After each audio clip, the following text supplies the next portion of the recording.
call to order this meeting of the Wauwatosa School Board. It's Monday, March 7th. It's 7:02 p.m. in the Administration Building Boardroom on the lower level. We'll begin this meeting with a moment of silence. Thank you. Mrs. Galante, please call the roll.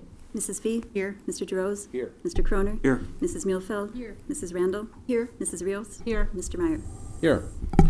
We are going to begin the meeting with an announcement and a presentation regarding the We the People competition. The West High School We the People, the Citizen, and the Constitution team won the Wisconsin State Championship for the 7th consecutive year and will represent Wisconsin at the National Championship in Washington, D.C. in April. Also representing Wisconsin will be the similar East High School team. We the People program is designed to spur broader understanding of politics and public affairs among high school students. West team is made up of students enrolled in the school's American Public Policy Special Emphasis class taught by Chad Metesky, and as I said, they are here tonight to present their testimony. East team is instructed by Elena Meyer. So with that, I will turn the meeting over to our distinguished guests, and please take it away. Good evening. We're all juniors representing Wauwatosa West We the People Unit 1. My name is Charles Kepp. My name is Deanna Ross. My name is Henry Morgan.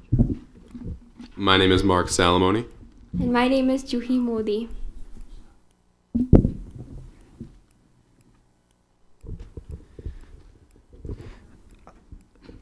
Hello, everybody. My name is Chad Metesky, and this is one of our 6 groups that we call units that will represent the state of Wisconsin out at the national competition in a little over 6 weeks. And we're excited to be here to perform for you guys, and hopefully you'll be able to get us to think at a deeper level on the Revolutionary era, and that's the question we're going to be dealing with for you guys this evening. So here we go. So here's the question. In his speech to Parliament denouncing the colonists for rebelling, King George III declared that to be a subject of Great Britain is to be the freest member of any civil society in the known world. Was the king right or wrong in making that statement? What evidence can you offer to support your response? What were the common law rights, or the rights of Englishmen, and how were they established? Evaluate the colonists' claim that they were entitled to those rights.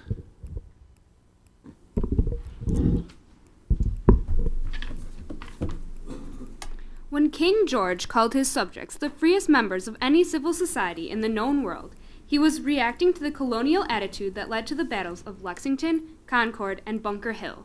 His words, which come from an October 27th speech to Parliament, are valid depending on how you define freedom and civil society. By civil society, King George was most likely referring to the European societies with which he was familiar. Freedom is subjective, with varying definitions based on the time and place. However, we believe that freedom can be evaluated and defined based on certain criteria, such as individual, economic, and political freedom. The rights of Englishmen provided the strong basis for the political and individual freedom of those under English jurisdiction. However, these freedoms were severely limited. For example, the Irish Catholics under King George's rule had severe religious limitations, and unless you were Protestant, the English Bill of Rights did not permit you to bear arms. Similar guarantees were found in the charters of Maryland, Rhode Island, Connecticut, and North Carolina. At the same time, only the rich male subjects of Great Britain could vote for its parliament, and only then if they lived on the island. Colonists were given no representation in parliament. Also, Magna Carta, considered the basis for the rights of Englishmen, wasn't even originally designed to give power to the downtrodden. Finally, certain aspects of the Dutch Republic of the Polish-Lithuanian Commonwealth and the Holy Roman Empire offered a more freedom than Great Britain. In this light, his assertion was not accurate. However, there was some truth to his statement, especially when considering the societies of countries such as France, which tolerated very little religious dissent. Economically speaking, subjects of England were free to pursue commerce and business interests. Many of the first colonists to America came for the sole purpose of making money. 150 years later, Benjamin Franklin escaped his life as an indentured servant and ended up as America's premier diplomat, pursuing a career as a printmaker on his way there. Economically, English subjects in America were the freest of any civil society. In his commentaries, Judge Blackstone described the fundamental laws of England as the absolute rights of every Englishman. These laws, and the rights that have come with them, were first written in Magna Carta. For example, Articles 20 and 22 establish the English precedent that punishments must fit the crimes, and Article 39 states that no free man shall be judged except by his peers or the law of the land. Later English documents confirm and add to these rights. The 1628 Petition of Right reinforced Article 39 of Magna Carta, as well as clarifying rule of law and the concept of taxation with representation. It also added to these rights by providing protections against, for example, forced private quartering of troops.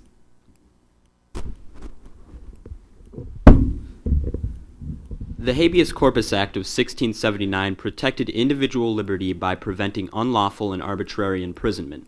10 years later, the 1689 English Bill of Rights prohibited standing armies as well as cruel or unusual punishment, and provided rights such as the right to petition. Each of these acts added to the body of rights of Englishmen.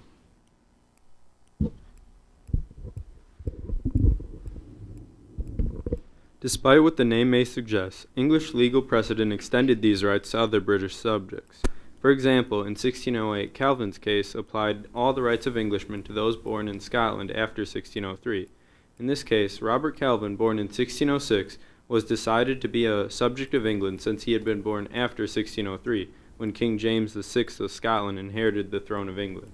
This case firmly established that subjects of the king outside of England were still entitled to the rights of Englishmen. Further precedent was found in early colonial charters.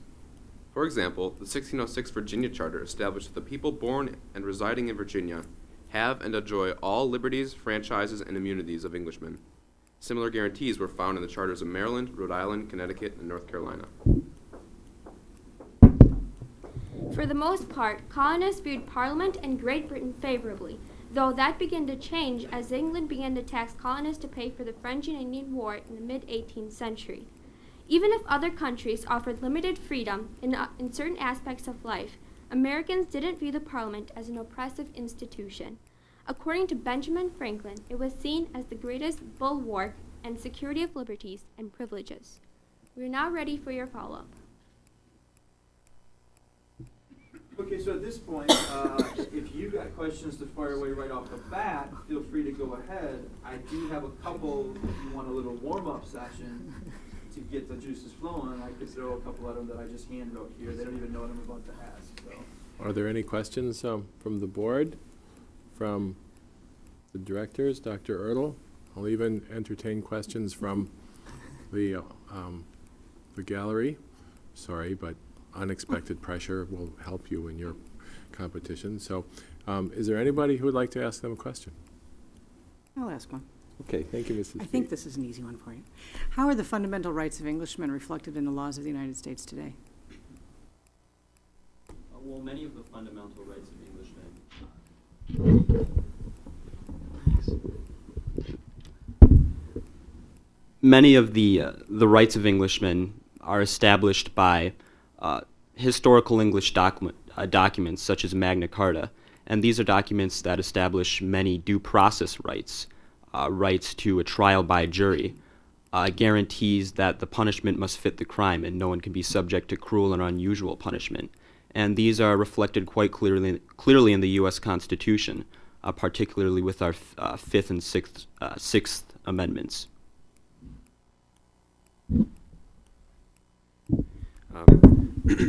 The right of Englishmen to free speech, established by the 1689 Bill of Rights, English Bill of Rights that is reflected in the First Amendment of the United States Constitution, which guarantees free speech in all actions. Thank you. Anyone else? I have one. Yes, please. Do you have examples of any current cases in which the freedoms that you're talking about exist today?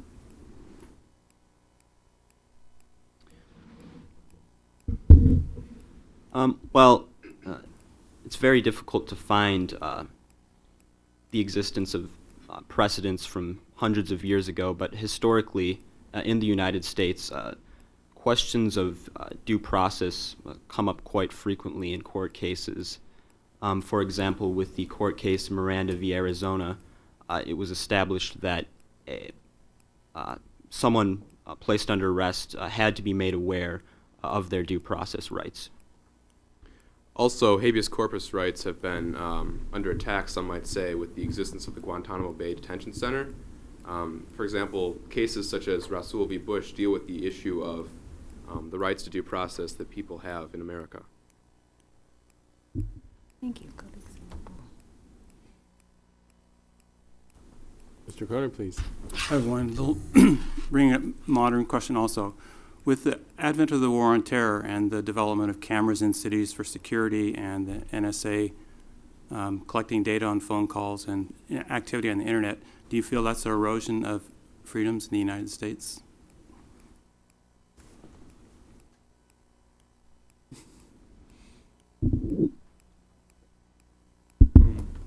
Well, I feel that just like the government would need a warrant to search your home or search any documents or letters you'd have in your possession, they should to search any like technological documents or like stuff from your phone or from the computer or something.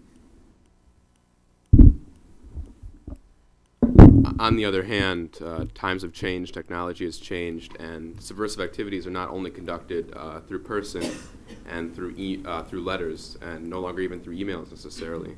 So I think that as times change, as technology changes, and as the methods that America's enemies use to go against America change, I think that the government should change its efforts.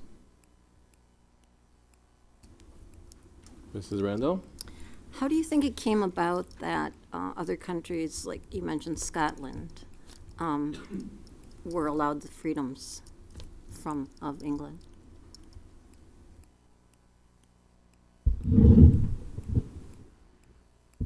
Well, I think that at that time, there were countries, just as the quote in the question asserted, that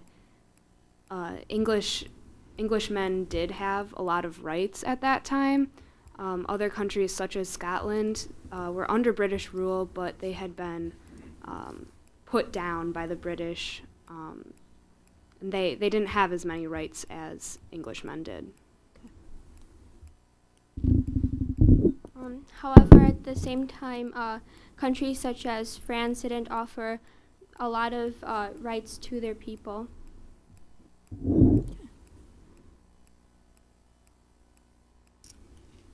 Are there any other questions? I think we'll spare you from your teacher's follow-up questions, unless he was just dying to ask one there. But Ask a good one. That's between you and them, whether you want to do this or not. Oh, yeah. Okay, well, there he goes. Take advantage. So sometimes I've heard it asserted that Great Britain was the parent country. The parent country wasn't treating the colony. Do you think that that's a fair and accurate comparison or analogy? Why or why not? I think that the motherland wasn't actually treating the colonists as they'd like to be treated, especially in their government. They had a virtual representation in Parliament instead of direct representation. Therefore, they felt that their needs were not being met. On the other hand, it's questionable whether or not England really did function as a mother country to America. Many of the people who came to America were indeed English, but many others were Germans or Dutch. The entire colony of New York used to be a Dutch colony. New York used to be New Amsterdam before it was taken over by the English. And as such, it really isn't accurate to refer to Great Britain as the motherland. Rather, it was the ruler. I think even if Great Britain could have been considered the motherland, as expressed in the pamphlet Common Sense, Thomas Paine argues that there are no mothers in nature that would treat their children so brutally as Great Britain does to us. So if they really are the motherland, all the more reason to declare independence.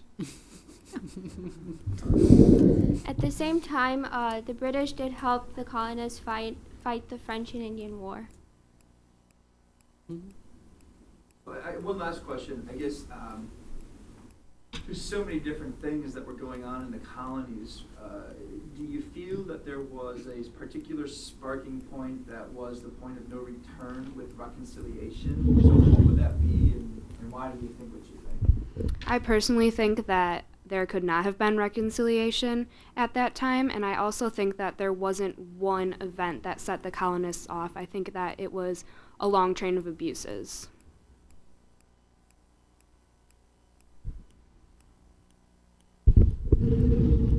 At the same time, much of it could be traced back to 1763, when acts such as the Stamp Act and the Sugar Act were being passed, and which kind of started off the anger with the colonists, which is when Britain's salutary neglect ended, where they had started being more involved in America's affairs and stopped letting them be more independent.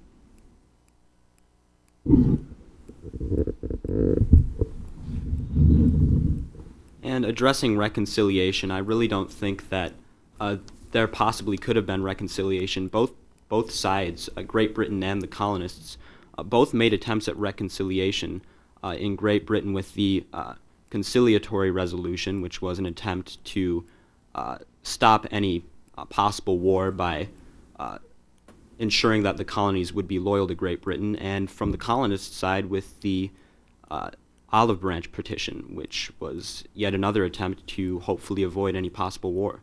Both of these fell through and there was war, so I really don't think that any sort of making up, so to speak, could have been possible.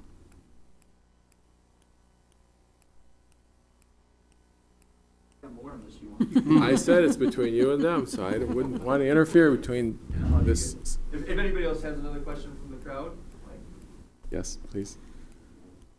In 1860, South Carolina and a number of the southern states compared their rebellion to the revolution back in the 1770s and argued that they had the right to secede, citing back to what was happening in the 1700s between Great Britain and the colonies.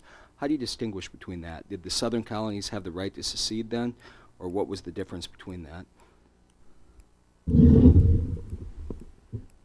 I personally believe that one of the fundamental rights of citizens in America, which is your right to property, which then was, as awful as it was slaves were your property. It was being violated, and therefore they had the right to enter out of their social contract as it was being violated.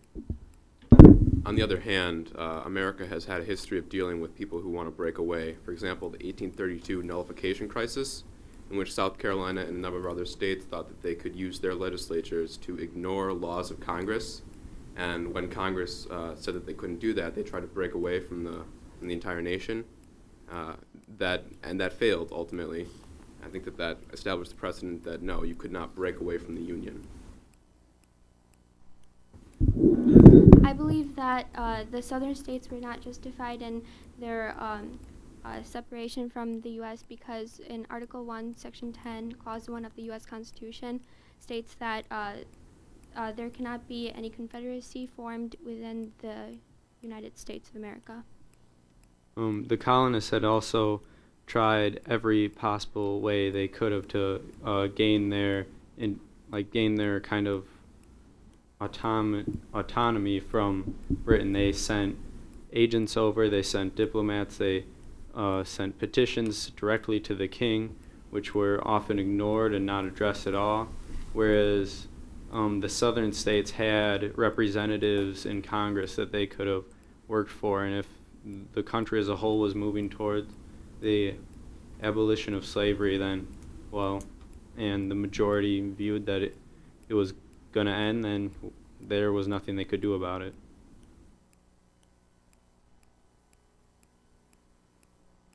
Well, thank you very much. There's no stopping you.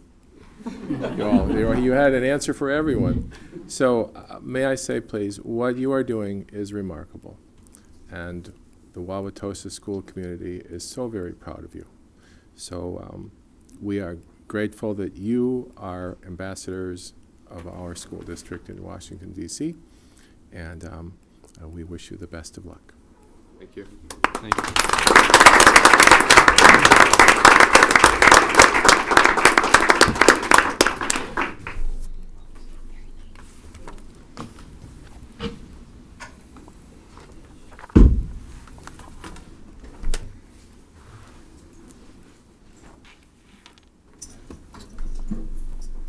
Okay, we will move to our next agenda item, the announcement on public comment on non-agenda items. Members of the Wauwatosa School Board value the input of students, parents, staff members, and community members. The board's regularly scheduled meetings provide an opportunity for opinions and concerns to be expressed publicly. The board values all comments and will respectfully consider this input in decision-making. The board requests that individuals limit their comment on each item to 3 minutes. Following any comment, an individual board member may respond on the issue raised. However, it is not the intent of the public comment portion of the agenda for the board to enter into a debate with members of the community.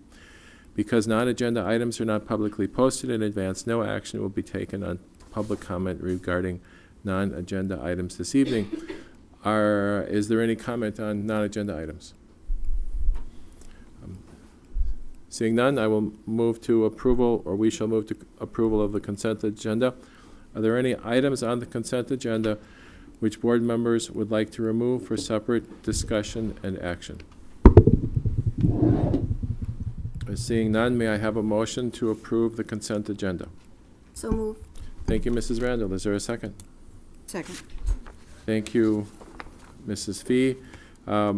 The monthly check register is in front for examination. It is included in the consent agenda. Is there any board discussion on the consent agenda? Is there any public comment on the consent agenda?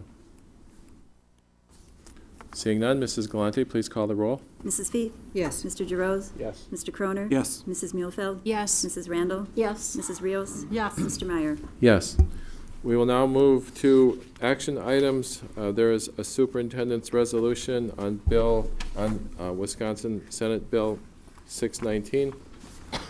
Mrs. Randall, please will you read the resolution? Yes. Resolution opposing Senate Bill 619. Senate Bill 619 is a bill that would significantly change the way education standards are developed in Wisconsin. A new 15-member state board would begin replacing Common Core standards and write new model academic standards within a year. It is recommended that the school board approve and adopt the following resolution opposing Senate Bill 619.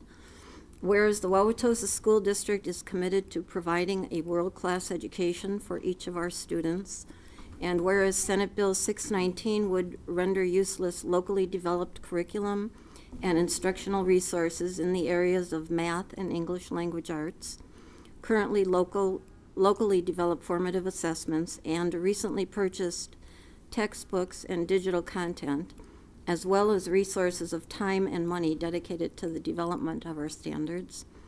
And whereas Senate Bill 619 would further politicize the educational process of educating the students of the Wauwatosa School District by creating a board to make decisions on standards, further decreasing local control.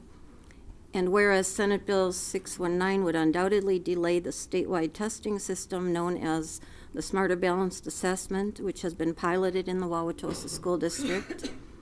And whereas Senate Bill 619 would undermine the ability of the Wauwatosa School Board to prepare our students for the rigorous curricula and career expectations facing them upon graduation from East or West High School.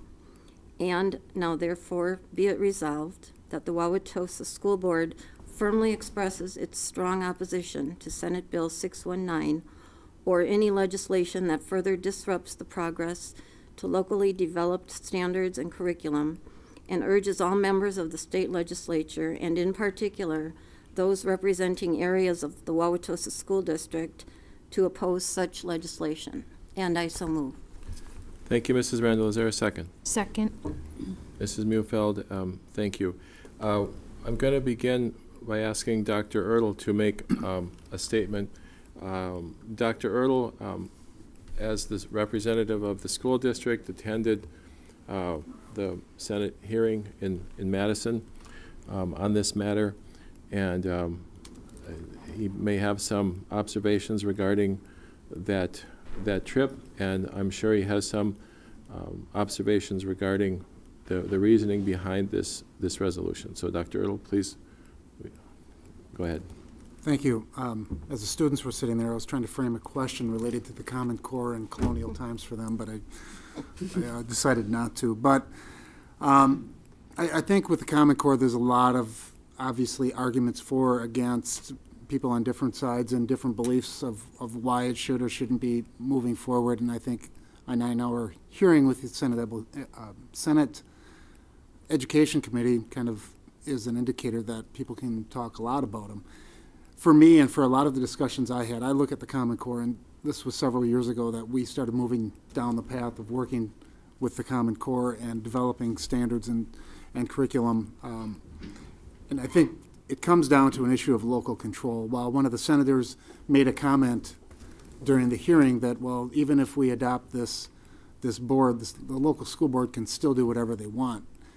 You can, but it wouldn't align with whatever assessment that is going to be developed for a statewide system. So it further disrupts that local control, and the board and administration have been going down a path to align with the Smarter Balanced assessment, which is an assessment we've already spent a lot of time piloting this year and trying to get ready and preparing the technology that goes with it as well. To put a price tag on time of our educators, of our teachers, our administrators that in developing and working on the curriculum related to the Common Core, I think would be really difficult to do, but I just know it's been a couple of years of time we've been working on it, and it's something that we strongly feel that it's important to continue. As Mrs. Ehrenberger and I were discussing a little bit earlier, that the reality is if we're going to debate the rigor of the Common Core, it's really difficult to do when the assessment really hasn't taken place in the state of Wisconsin. We tend to argue on one side of the aisle and saying, well, Wisconsin's not doing well enough and we need to do better, and we compare ourselves to other states. But when it comes to Common Core, we say, you know, the argument is, well, we got to Wisconsinize these standards. Well, I don't think we can argue both sides of it. And I think when there's politics in education, I think everybody knows that. But when it gets to this level, where it impacts what we're doing in the classroom, I have a problem with that, and I think it really disrupts our progress and disrupts the work that we're trying to do. Well, thank you, Dr. Ertl. And I'd like to make an opening comment from my perspective. The Wauwatosa School Board has faithfully embraced the educational policy that's come out of the state capitol in the past few years. As of just not a few days ago, actually, we 7-0 approved a staff compensation model that really faithfully moved forward with the direction that the state has given us on how to handle those things. So this is not a case of resisting state policy. This is a case where, as Dr. Ertl has said, because years have been invested, years of preparation, years of expenditures in a direction, we feel that it will be very expensive. Well, I feel, I'm not speaking for everyone else here, obviously they'll have their own comments, but it's a very expensive thing to change direction now. And because of that expense and to having to redo some things, I don't think it's in the best interest of the children to change direction when we're this far down a road.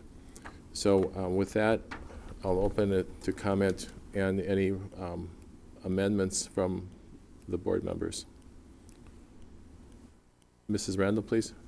First of all, I just wanted to thank Dr. Ertl for bringing this resolution forward and for attending the listening session. I was not able to attend, but I did catch a lot of the live stream. And what struck me is what has struck me all along regarding this issue, that nobody seems to be able to identify what's wrong with the Common Core. I called Senator Vuchmer's office a while back, asked for a call or an email. I got no response, so I spoke to her aide, and I asked two specific questions. What is a specific deficit in the Common Core that's concerning you, and why now? Why are we doing this now? So I did not get a response. I called again. So when I was watching the live stream, it was apparent that nobody there had those questions either. So when Dr. Ertl says it's highly politicized, that's the only thing that you can, the only reasonable thing that you can come to. The superintendents that were there represented our state admirably, and that was noted by several of the legislators at the committee hearing. So I just want to say if and when we adopt this resolution, we will be joining, according to the Government Accountability Board, we will be joining the Association of Wisconsin School Administrators, Disability Rights Wisconsin, League of Women Voters of Wisconsin Education Network, Madison Metropolitan School District, Milwaukee Public Schools, Milwaukee Teachers Education Association, Southeastern Wisconsin Schools Alliance, which Dr. Ertl's a member of, I believe, Wisconsin Association of School Boards, which we are a member of, Wisconsin Association of School Business Officials, Mr. Mack's organization, Wisconsin Association of School District Administrators, Wisconsin Council for Administrators of Special Services, Wisconsin Education Association Council, Wisconsin Retired Educators Association, and Wisconsin School Social Workers Association.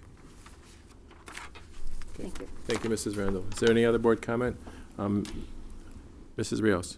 I don't think anyone's touched on this, but maybe Beth, you could help me with this. But besides the time, the money investment, aligning our benchmarks, our learning targets with the Common Core has also, I believe, I've heard it from several people, helped our instruction, right? It's helped our district having like our, so besides just the financial piece, I feel that from what I've heard, having the Common Core to follow and to build our own district benchmarks and standards off of has really helped our instruction. Could you speak to that? The Common Core has been one of the documents, and it's been a major document that's influenced the development of our local benchmarks. So as a result of that, our teachers have had a lot of staff development, especially in the area of literacy. We have spent a lot of time with the reading and the content aspect of the Common Core, which most certainly has had an influence on teaching informational text with our students that had not been present in our curriculum with that much emphasis in the past. I know with our math that we have moved curriculum around to be able to be a better alignment at grade levels. So we've added more rigor just by shifting some things because the Common Core requires it to be at a higher grade level or a lower grade level.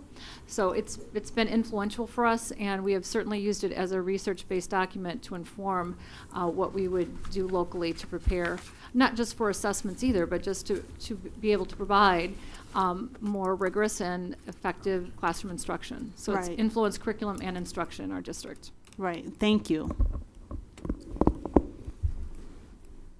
Mrs. Fee, please. Thank you. For me, this isn't about the Common Core so much because I think reasonable people can disagree about the Common Core, and I think even Common Core supporters know that there are some weaknesses and there needs to be some work done on that. For me, this act is problematic for two reasons. First, because it takes responsibility for the standards out of the hands of an elected official and puts it into the hands of an appointed board, which is one step removed then from accountability.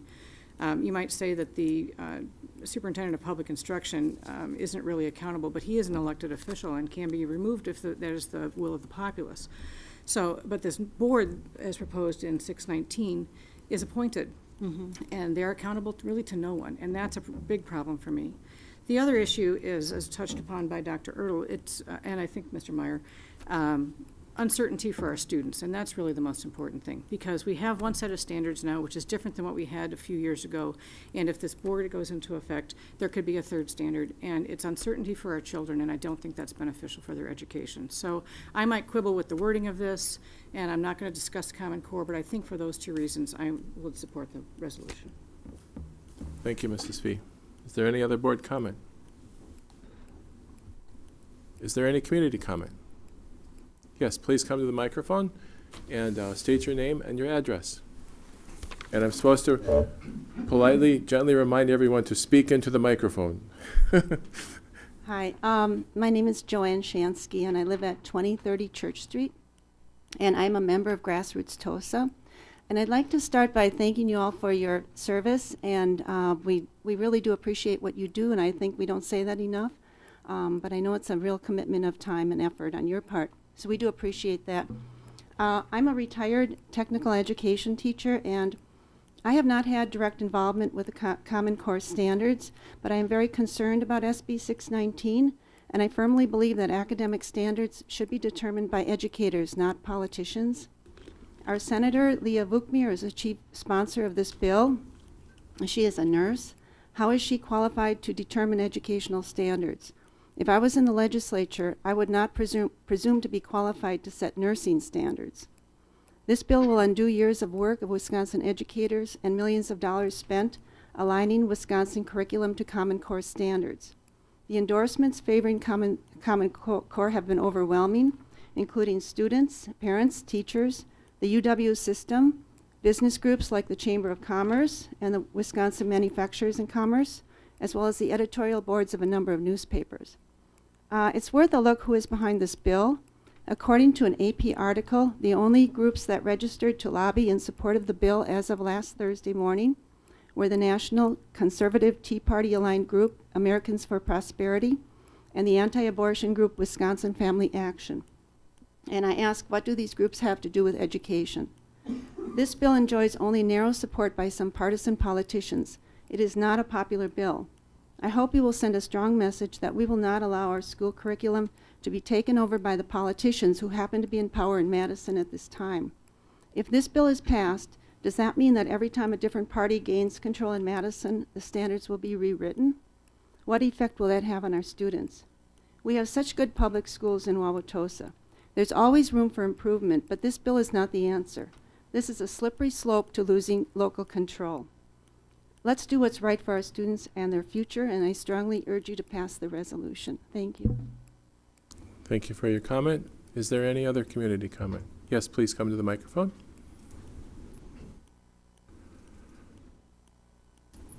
Hi, my name is John Pokrant. I live at 6717 Milwaukee Avenue. So I have two children, a son and a daughter, who both attend Washington School in second grade and kindergarten, respectively. I'm here tonight to register my opposition to Wisconsin Senate Bill 619 and to support the Wauwatosa School Board's resolution opposing SB 619. I find it outrageous that once again local control and home rule is under attack by our politicians in Madison. The very idea that a board appointed by partisan legislators in Madison is more qualified to set standards and curriculum than our elected school board members and educators is insulting as a parent. Wauwatosa has a proud tradition of excellence in education. I'm here tonight to support that tradition. Partisan legislation that undermines locally developed curriculum is completely unacceptable. My children are thriving in their public school, and I'm grateful for the committed and dedicated teachers that inspire them to want to learn. Senate Bill 619 is bad policy being pushed by a small group of out-of-touch state legislators. I commend the Wauwatosa School Board for standing up for local control and for our children, and I thank you for the work that you do every day. Thank you. Thank you. Is there any other community comment? Yes, please come to the microphone. Hi, my name is Craig Wenzel. I live at 2344 North 103rd Street. I am a longtime Wauwatosa resident. I was raised in Wauwatosa. I went to Webster Grade School, if any of you remember that. It does not exist anymore. went to Longfellow. I was the last graduating class from the old Tosa West, which is now Whitman. I moved away from Wauwatosa and moved back and raised my daughter here. She went through the whole Wauwatosa school system, graduated from Tosa West also. People come to Wauwatosa because of the school system here. We're known for our school system, and that cannot change. We are all proud of it. I agree with the two speakers that were up here before me, and I applaud you for this resolution, and I urge you all to vote for it and pass it and make a statement. Thank you. Thank you for your comment. Is there any other community comment? Okay, there's no additional community comment. And one more opportunity for board comment. Anyone? Okay. Mrs. Galante, please call the roll. Mrs. Fee? Yes. Mr. Giroux? Yes. Mr. Croner? Yes. Mrs. Muehlfeld? Yes. Mrs. Randall? Yes. Mrs. Rios? Yes. Mr. Meyer? Yes, motion carries 7-0. With that, we'll move to the reports section of our agenda. The Buildings and Grounds Recreation Department, a report on outdoor facilities.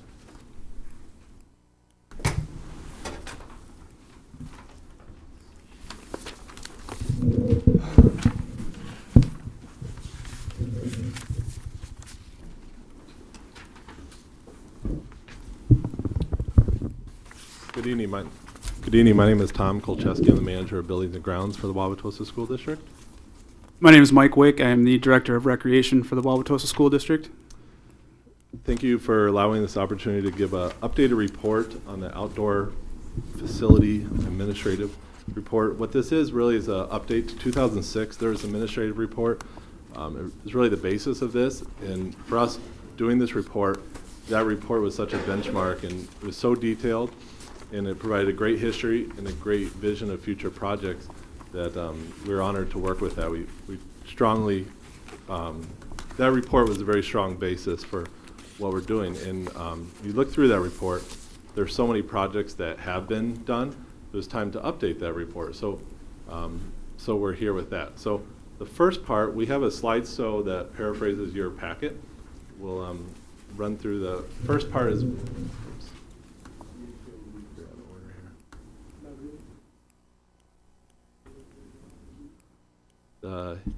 oops, I'm sorry.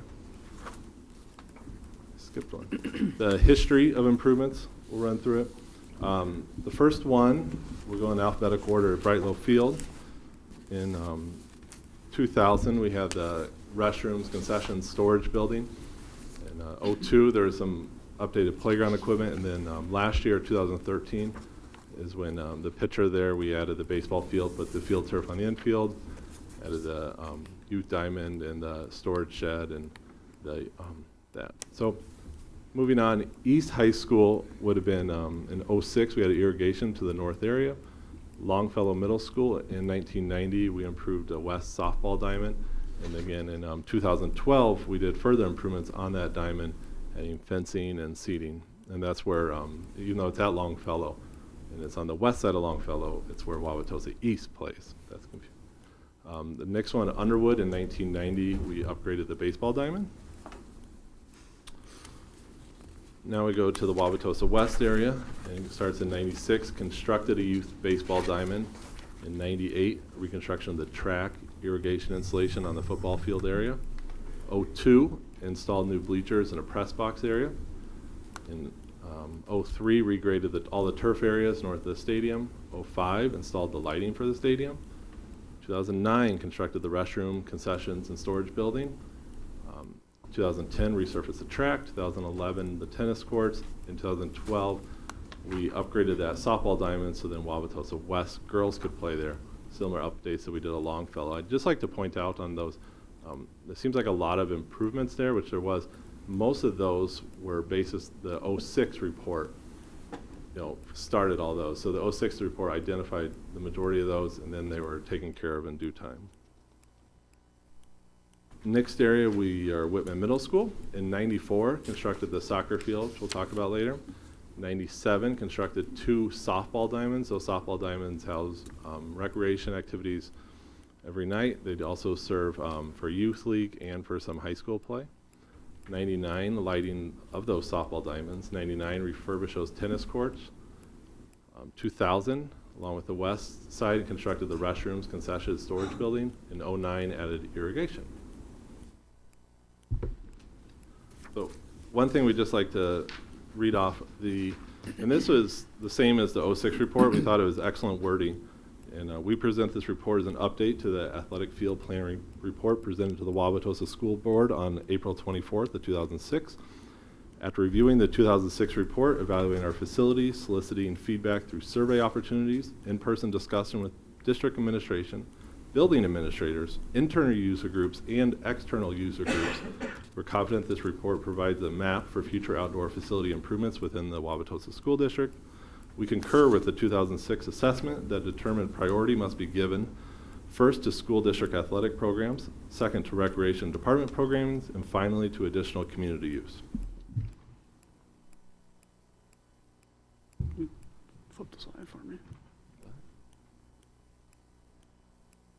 So from that, we started this process last fall with a series of surveys, opportunities for feedback via email, and that has continued through to as recently as last week, where we conducted an in-person roundtable discussion to arrive at our end result. So in the process of this, the feedback we received from the user groups, these are the high points. The actual feedback and the detail is in your packets. Some of the high points that we found were upgrading of the site at Longfellow, to turf the Whitman soccer field, improve the diamonds at Underwood, the baseball diamonds, the addition of restroom and storage facilities at multiple sites, and to turf the Wauwatosa West football field from the user groups. And the user groups are your community groups, your coaches, your athletic directors, anybody that we identified as a primary user of our current facilities. In addition, feedback we received from the principals, replaced 2 concrete steps at Underwood, replace the playground at Jefferson, add additional green space, drop and pick off improvements at Washington Elementary, upgrade the exterior basketball courts at Whitman, and construct an outdoor storage shed at East. Through that process, we've arrived at our improvement recommendations to you tonight. First would be the turfing of the shared soccer field at Whitman. Secondly would be to add a turf practice field on the East High School site. Third would be to turf the West High School football field. The fourth would be the high school softball fields, both at West and Longfellow, to turf the infields. Fifth and sixth would be additional seating at the West football field. I'd just like to point out on these, how did we come to this format? This is the same format used in 2006 report. In reading, we've read the report many times, and we thought it was a really nice format, was saying, here's the recommendations based on all the feedback, put a cost assessed. We're not coming here today asking for approval on all these 6 items, but if you look at that 2006 report, it's nice to see over the years we're able to do a lot of those projects. Right here I'm going to cut in a little bit.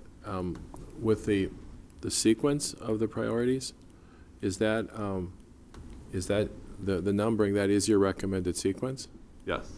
Now, your recommendation matters a lot, because over the course of the past 2 years, I would say over and over to Dr. Ertl, the next thing you bring to us needs to be the next thing on that priority list, unless you have some specific compelling reason. So your recommendation matters a lot for what the board will do as far as which comes first and which comes second.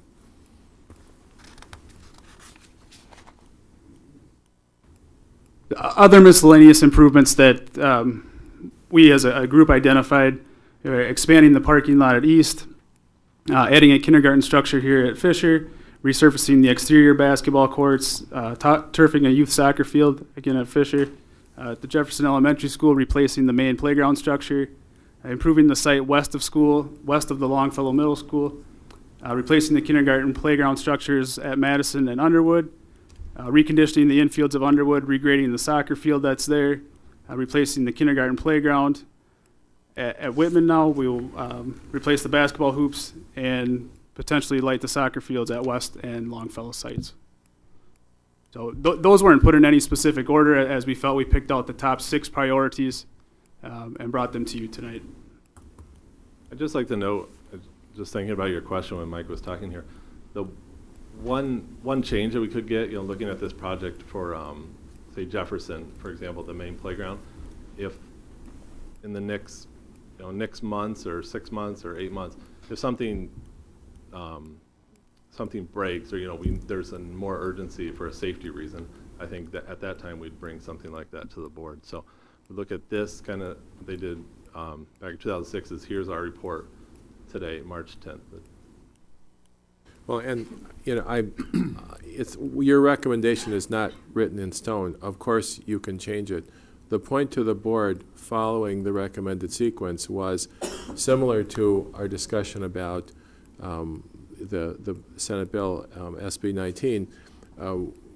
We wanted to be sure that the choices of what site would receive activity first was clearly not a political process.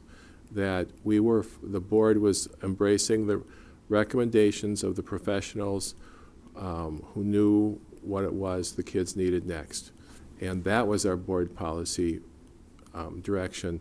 Our policy was to embrace the professional opinion about what to do next, so that it was clear that the site selection process for the next improvement was not a political process.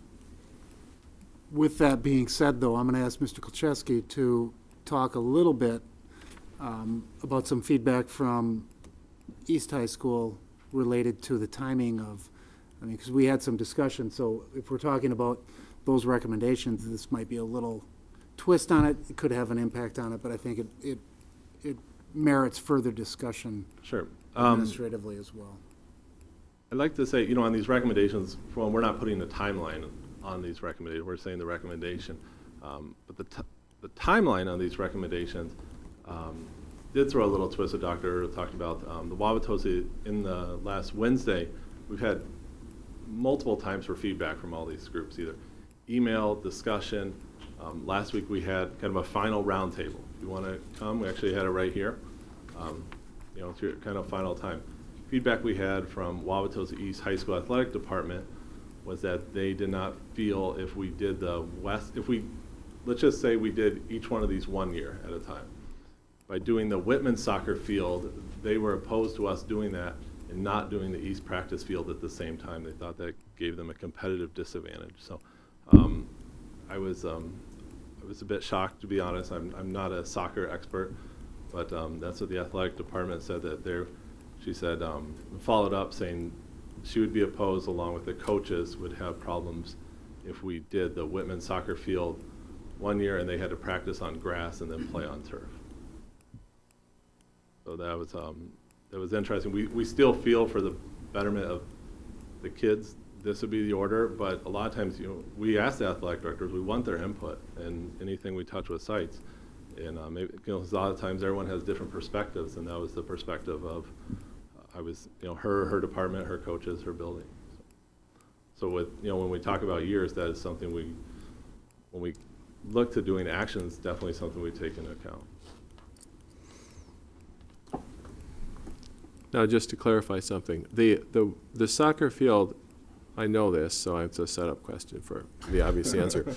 The soccer field at Whitman is used by both high schools. Yes, it's used by both high schools, boys and girls. That's really one of the reasons we put it here. What's going to get spring use, fall use, summer use? Currently, that soccer field, it's a grass field. It's very nice. One of the reasons it's nice because we only allow games on it. There's no practice on it. There's no youth participation on it. Similar to our Brightlow Field project, where we really open it up to different groups. The idea of having turf there, you could play Tosa kids, or it's a big field for kids, but you could play sideways. You could have Phi Ed from Whitman to use that field. You could have Phi Ed from West to use that field on a day like today if there was no snow on the field with everything so wet. A lot of ifs there, but I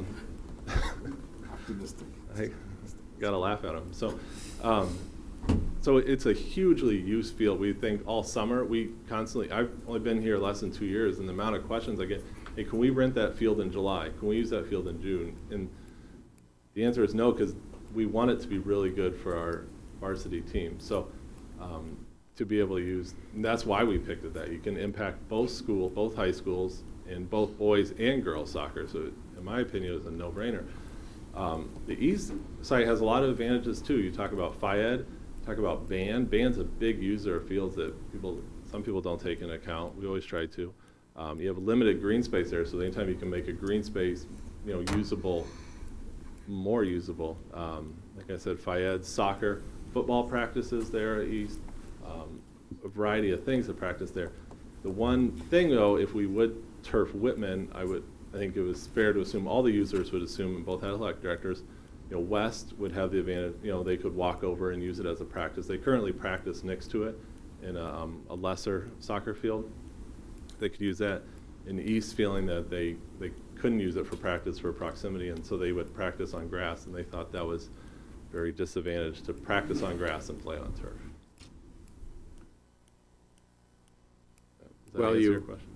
You stand behind your recommendation? I do, sir. Okay. Well, and this is the kind of example of why we made it the practice, and I hope we continue it, of respecting the administration's recommendation, because whichever one is first or second, if it's the board that's the prime mover behind the choice, of course we're setting ourselves up for the appearance of a political kind of decision.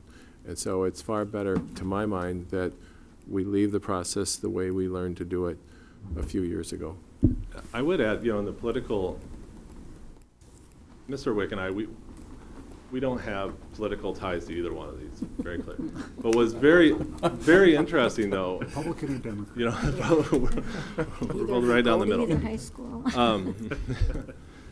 It was really amazing when you talk to user groups. There was a lot of user groups that because user groups, even though you may be a football, well, I'll use West as an example. The football coach at West, he came to me and said, turfing that soccer field, that's a great idea. I see so many kids use that, it gets beat up so much. Well, it was amazing, and it says a lot about this community. People would tell you their needs, but they would also talk about needs of their neighbors and their friends, even though maybe their student is using it. So that was one thing I was taken back by a little bit, surprised nicely. So, so even though we joke the politics side, in my experience here, people really care about others and they want positive space for the students to use. I think the other thing with the Whitman field too is the possibility of being able to put a rugby field, rugby lines on there, so it could be used for that as well, which Yeah. they don't have a dedicated space. And when you look at the football of lacrosse is growing, obviously leaps and bounds in Wauwatosa, and the opportunity for that to have a home field as well. Right. That's one of the things I always take for granted, the use. I probably don't explain it, so it's the multi-use field. So even though we call it a soccer field, it's really a soccer rugby field. The football field, Dr. Earl talked about it a lot, and that's becoming very popular, especially on the East Coast of turf fields, is just as much for football, but the amount of lacrosse that you have in the spring, and it works well with the spring sport and fall sport, especially with the spring sport. You can think of last year, how many muddy fields did they play on, and it's really, so you can have lacrosse like crazy in the spring and the summer. Can I ask a quick follow-up? Yes, please. Yeah, you started this last segment by saying this is what we hope to do, but East kind of threw a wrench in the works. So, and now you're saying you're sticking with it. So, let me finish. Okay. So, you have identified a process to come up with this. And is there any reason to abandon that process because somebody might have been late to the table? Can I answer that? I wouldn't say late to, I just think it's important to point out, I mean, if we're talking transparency, put all the information out there, because I think it's important to know that Right. with any recommendation that we bring forward, there's never 100% agreement with anything. Well, I shouldn't say never, but I can't remember the time that everybody's in agreement with something. It just doesn't work out that way. And at the end of the day, everybody is going to be supportive of this plan.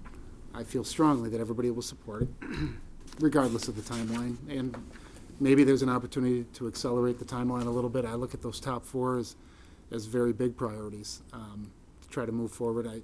been saying over and over is the TIF money is when that comes in from the city, to be able to use that and direct that toward facilities, whether it's theater, indoor facilities or outdoor facilities and theaters and things like that as well. But Yeah, well, I mean, my question goes to Mr. Meyer's point. It's good to have a process. We need to be able to explain it. We need to be able to substantiate it when we vote to spend the money and so on. So to know that you're going to stay true to the process, not necessarily the list, but the process you have in place is important. Now, I certainly expect that the East staff will state the position from their perspective that they stated. They're just doing their job. And the fact that you sort of recap all the considerations that were put out for you is demonstration that this is a transparent process. Everyone is allowed to come to the table with their needs and perspective. And then a tough decision has to be made sometimes on what to do first and what to do second. And so I'm very impressed with how everyone has conducted themselves in this.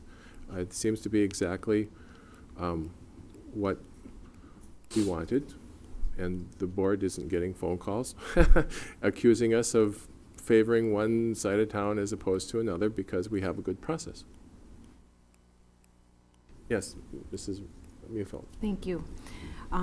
It seems that by your recommendations for turf, we're enhancing the athletic programming and opportunities for students as well as the community.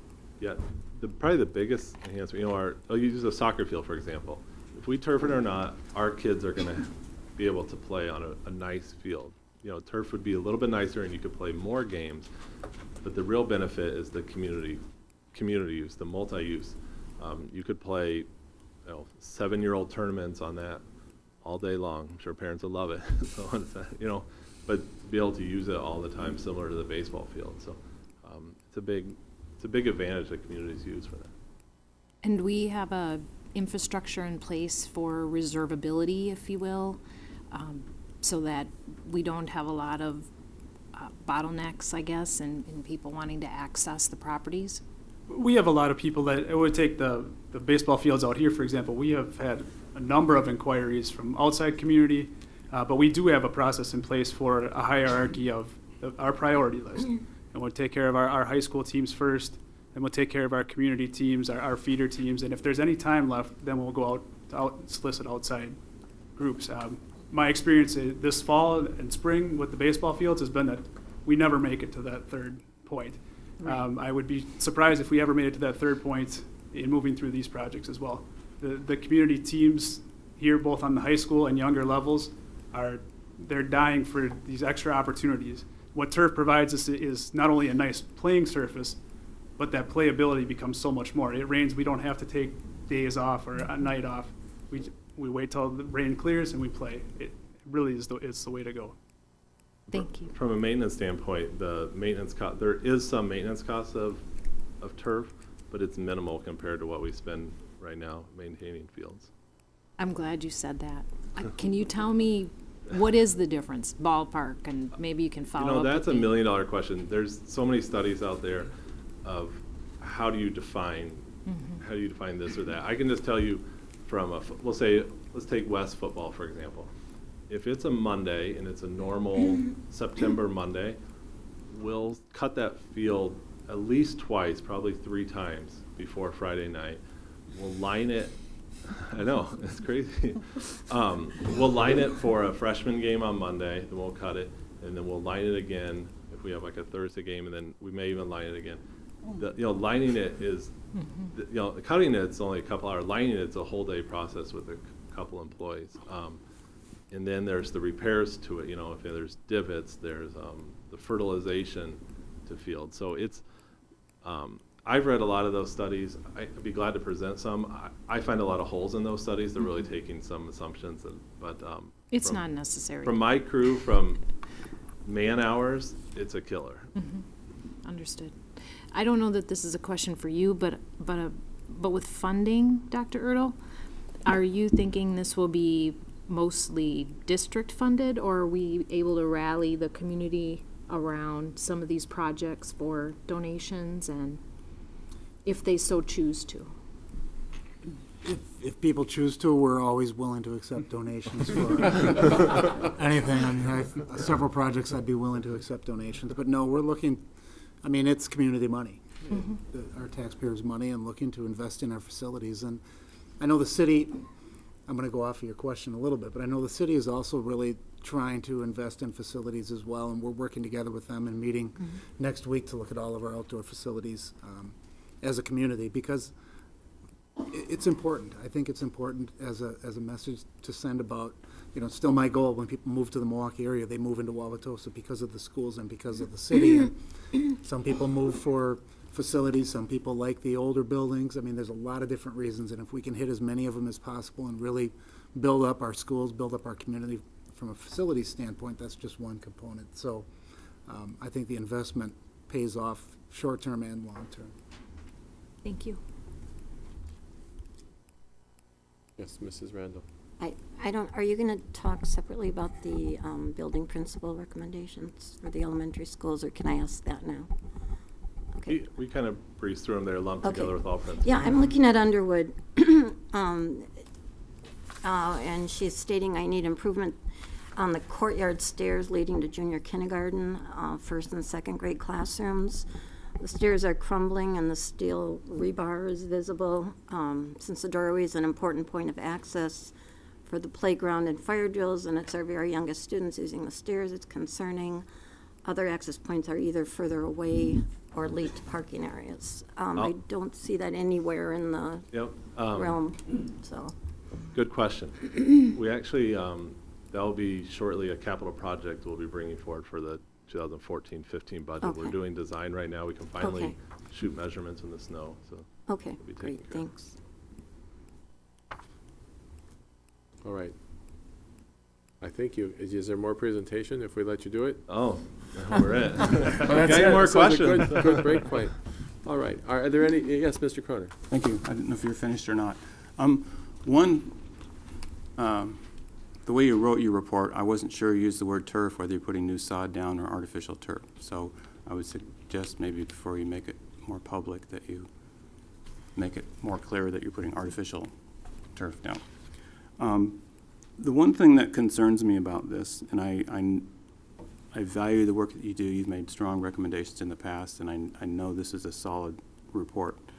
The one thing that concerns me, though, is the projects you recommend cost about $5 million, okay?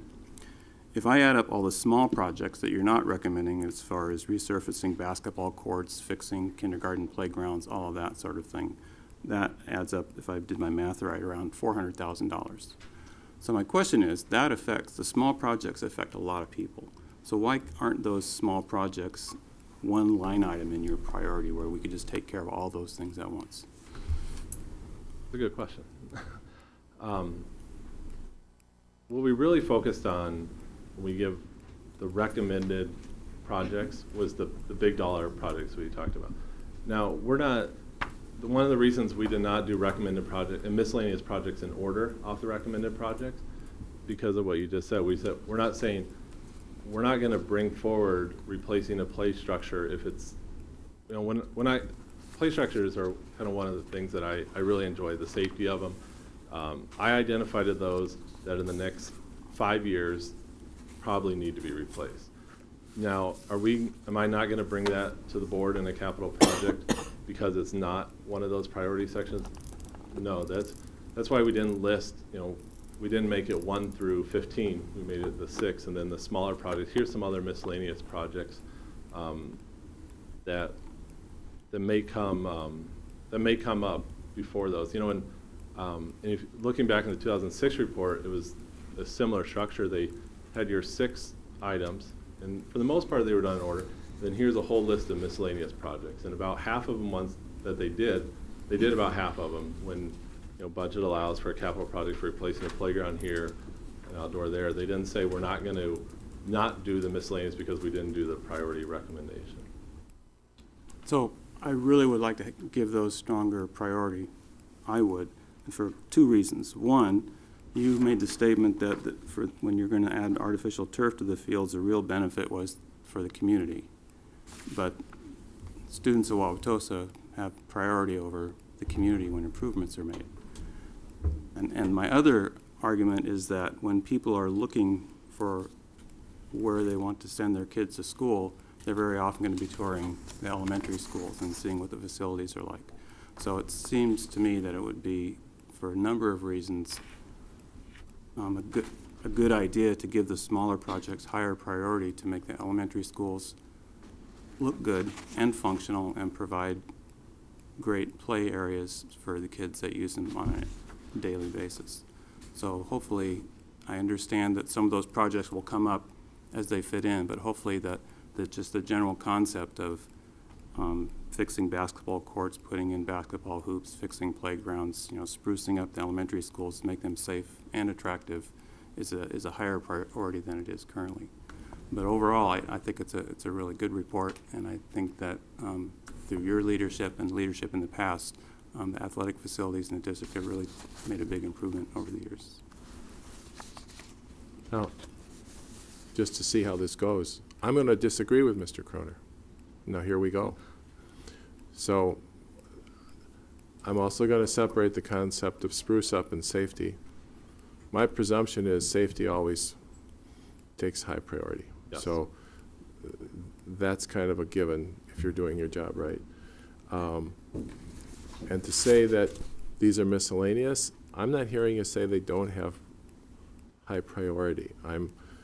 It's a bigger deal to plan and budget for $1.5 million than to plan, and budget for a kindergarten playground. Correct. And that's kind of my feel about what you're doing, that some of these may actually have higher priority than some of the big ticket items. Some of them might get done sooner than the big ticket items. Yes, that's better said than I could say it. So a good example would be the Madison Underwood kindergarten playground. You could replace, there's a wooden structure there now, you could replace it with a really nice kindergarten playground for under $20,000. Now, maybe that's something we'd come to in a small project, or maybe doing both and we'll see when they come due. But a lot of those are ones that we could do along the way in our normal operating yearly budget. Okay, all right. So again, our policy decision, our political decision is that by our inaction on forcing a particular priority is that this is a professional process. Without any board vote, it's your decision. Right, any other board comment? Yes, Mrs. Muehlfeld. Thank you. And I also understood that the priorities that you're setting here would possibly fall into the small capital envelope because we do improve our facilities. I don't know how anyone could visit a Wauwatosa school with the age of our buildings and not know how well we work to take care of them and make sure that they are safe. And so I look forward to you bringing this back to us as we go.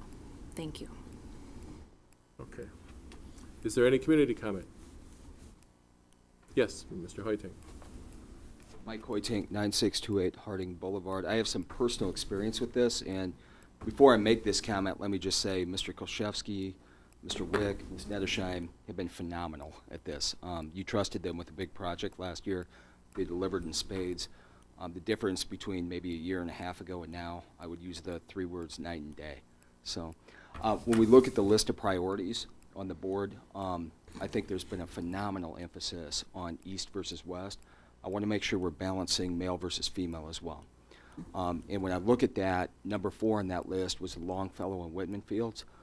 On the recommended improvements, yeah, right there. I want to be careful with that. We just did the Tosa East and Tosa West baseball fields, i.e. boys, right up here at Brightlow. I know they're well aware, there's a huge rain issue in particular with the Tosa West softball field at Eisenhower. And commensurate with that, over at Longfellow, although the rain issue isn't as bad. And so I just want to make sure when we're focusing on priorities, having a boy and a girl in the district, that we take a hard look at number 4 and make sure that what we're doing for the baseball teams, we're also doing for the softball teams. Particularly because they play in April in May, which tends to lend itself to more rain. I think the softball team at West may have gotten, and these guys can correct me, 1 or 2 games in last year on that softball field. And while I think all of those are good projects, I would take a hard look at number 4 and just think about whether we ought to prioritize that a little bit harder. Since we've done that for the boys in their baseball sport, should we be doing that for the girls in the softball sport? The East-West balance is great. I think that's a good balance across the board. I think everybody's doing what they need to in terms of facilities, but take a look at boy versus girl in terms of baseball and softball, that number 4, to make sure we're giving balance to all of the programs. Having said that, I'll admit to you I'm biased. My baseball team I coach plays on that Eisenhower field. So you can discount that if you'd like to. But I really think, particularly given the time of year, we ought to take a hard look at number 4 and whether or not that ought to be moved up a little bit on the priority list. That was an interesting comment. What do you think? Wise, a good. I agree. I'll tell you what. I'll tell you what I think. I'll go There you back go. to my first comment. I'm hopeful that those first 4, along with I think Mr. Croner's points, and Mr. Meyer about the miscellaneous projects, I'm hopeful that within the next couple of years those are completed. And I agree with your point. The girls, I know, first 8 games were canceled because they would have had to play on mud, and just not acceptable. So I think your point is taken into consideration. I know it's on the forefront of my mind. It's not just East-West, it is boys and girls. And we've had those conversations about the baseball field, and what about softball? And they've been improved, but for summer maybe, but not as good as for the spring. So I would say the first 4, the debate on those, it should be 1, 1A, 1B, 1C, 1D. We feel they're all both very important. I think 5 is very important too, and 6 can be further down the list. Okay. Is there any other community comment? Well, thank you. This has been a very good conversation. A lot of good observations made from a lot of directions. So, thank you.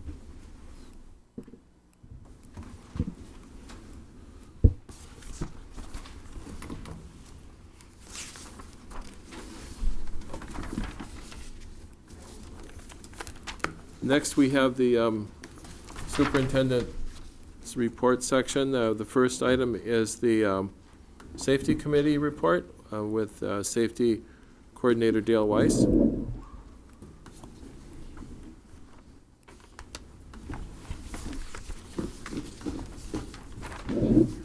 Hear me fine here? Well, thanks for inviting me. The superintendent asked me if I could come out and spend a few minutes and updating you on some of the initiatives here in the district. And so I thought I'd spend 3-4 hours doing that. So, well, I shouldn't take that long though. What I thought we would do is just kind of go from beginning to end here. And I'd walk you through just a couple of things and answer some of your questions here. But some of the completed initiatives here in the district here, one of the first things the superintendent wanted me to do was be part of the district safety committee. Now that initiative was already started by the time I got here, and it was his idea that once I came on board here to maybe try to guide that group and steer them in a straight direction, or at least try to, and develop some positive responses and have them kind of prioritize some of the things that we're going to do here in the district on some of our safety initiatives.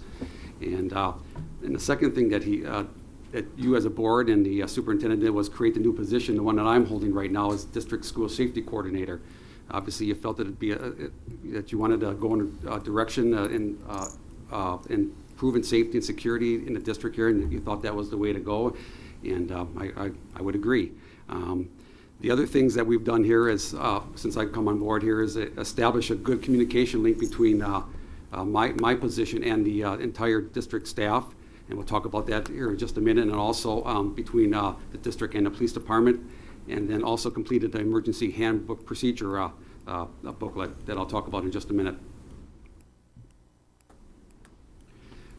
It was important to the superintendent, and I'm sure to you, to make sure that that committee was represented by a number of different groups, and I can say that it is. There's a number of individuals from the district staff that are part of that group. We have principals, we have vice principals, we have school board members, we have the police department representative, we have the school resource officers represented, and we have some community members at large represented. In fact, if you have a minute, I'd like to just acknowledge a couple of people, if they're here, that are part of that board. We have Melissa Nettesheim, who represents Buildings and Grounds. She's on that committee. We have Dennis Mahoney, who is a principal. He's also on that committee. Representing the police department, we have Captain Sharpie. And we have Laura Wainscott, who's also on that committee. And then we have two board members, Sharon Mufield and Mary Jo Rand, who are also part of that committee. And of course, the superintendent attends when he's able to. So I think the committee itself there's a good balance there. So we're getting enough good input from a number of different groups, and which is good. Don't always agree on all the priorities, but that's the way it goes. So again, I think we're moving forward. We meet once a month and we discuss priorities, and we seek input from everybody else. And so I'm very happy with the way things are going with that group. As I said, the second thing you probably did as part of the initiative was create that new position of district school safety coordinator. Now, my job description is probably 5 or 6 pages long, but what I did is I pulled about 6 things out of here off my job description that I thought were important at this time, especially being a new position. So I think these were more critical than some of the other things that were listed there. And obviously, providing training and assistance site-based administrators, I think, was very important. I think if they realize they have somebody to go to when there's safety concerns or safety matters, I think that's important. So to have that link is very appropriate. I think one of the other things that is important is a district-level crisis response plan. I think that probably a lot of times we forget about that because it's not utilized that often. Thank God that it's not utilized that often, but I think the fact is that a district this size needs to have a district crisis response plan just in case it ever happens or a need ever arises. So I think getting that back running again and getting the appropriate people in those positions, I think, is also key. Another key thing in that position is the acting as a liaison between the police department and the school resource officer program. Now, I used to hold that position when I used to work for the police department. I was the liaison between the police department and the district. So now I'm just in the opposite role here, where I'm the liaison from the district to the police department, and I can say that's going very well. Directs and coordinates some of the periodic assessments and audit of school facilities and to determine security and safety needs. If there's probably one area that I'm probably not as far along as I'd like to be, that's probably one. I'm hoping that within the next month or so that I can catch up a little bit, and I have been working with, or will be working with Building and Grounds to hopefully make some recommendations that we'll talk about a little while here, and so hopefully I'll get up to speed in that area too. I always can come up with a lot of reasons why I can't do anything, but I'm not really good at excuses, so all I can say is that I hope to make some improvements in that area in the near future. The couple other things here is the assistant advisors and development crisis management and emergency response plans. I think is very important. I think some of those exercises that we've been involved in as a district, and also when I used to be involved in exercises at the police department, those always go a long way. There's practice makes perfect, and yet those are the type of things that you need to do. Hopefully you never have to use them, but if you do, at least you can say that you're somewhat prepared or as best prepared as you can be. And then, of course, also working with the safety committee and some other safety committee or safety initiatives throughout the district here. So again, these are what I thought were the key points of that position, and hopefully these can build as we go along. As I said before, the biggest thing was the communication link between myself and the district staff. The first thing I did that very first week is went out to all the schools, introduced myself to the principals and their staff. Fortunately, I was in a good position where I knew a lot of those principals just because of my prior position. So I just wanted to let them know that I'm here. I gave them my schedule, gave them my card, gave them my cell phone number, and told them if they ever have any issues to give me a call. I invited myself to come out and speak with them and their staffs if need be. Some of them have already taken me up in it, where I've come out there and talked to them and their staff, taken a lot of good response from a lot of the staff there, and I think they know that they have a resource when it comes to that, and I'm sure that will continue, as long as I'm here. Also, I've also made myself available to some of the other department heads if they have some issues or if they have some recommendations or some concerns. I'm available to them. And of course, through the superintendent here, I'm available to the school board if it ever needs be. I know I've talked a little bit to the two board members that are on the safety committee, so I think some of their input I'm getting is probably input from you as an entire group. So hopefully I'm catching all that also. And then of course, I've dealt with the principals and I've also attended some PTA meetings. Like I was telling the superintendent earlier, I got beat up a little bit the other day at Roosevelt, but that's okay. They had some good ideas and they mean well, and everybody wants to do what's best for their children, and safety and security is a big concern. I think one of the biggest advantages probably to myself in a position is that link that we have between myself and the police department. What I've done is I set up weekly meetings with the supervisor of the school resource officers. We meet once a week. We go over all the issues that pertain to the school resource officers, what's gone right, what hasn't gone right, what can we need to improve, and I think it's worked out very well. I think we've done a lot of streamlining. I think I've been able to make some differences in some of the procedures and some of the policy reviews in the past where there had to be judgment calls, both by the principals and also by the school resource officers.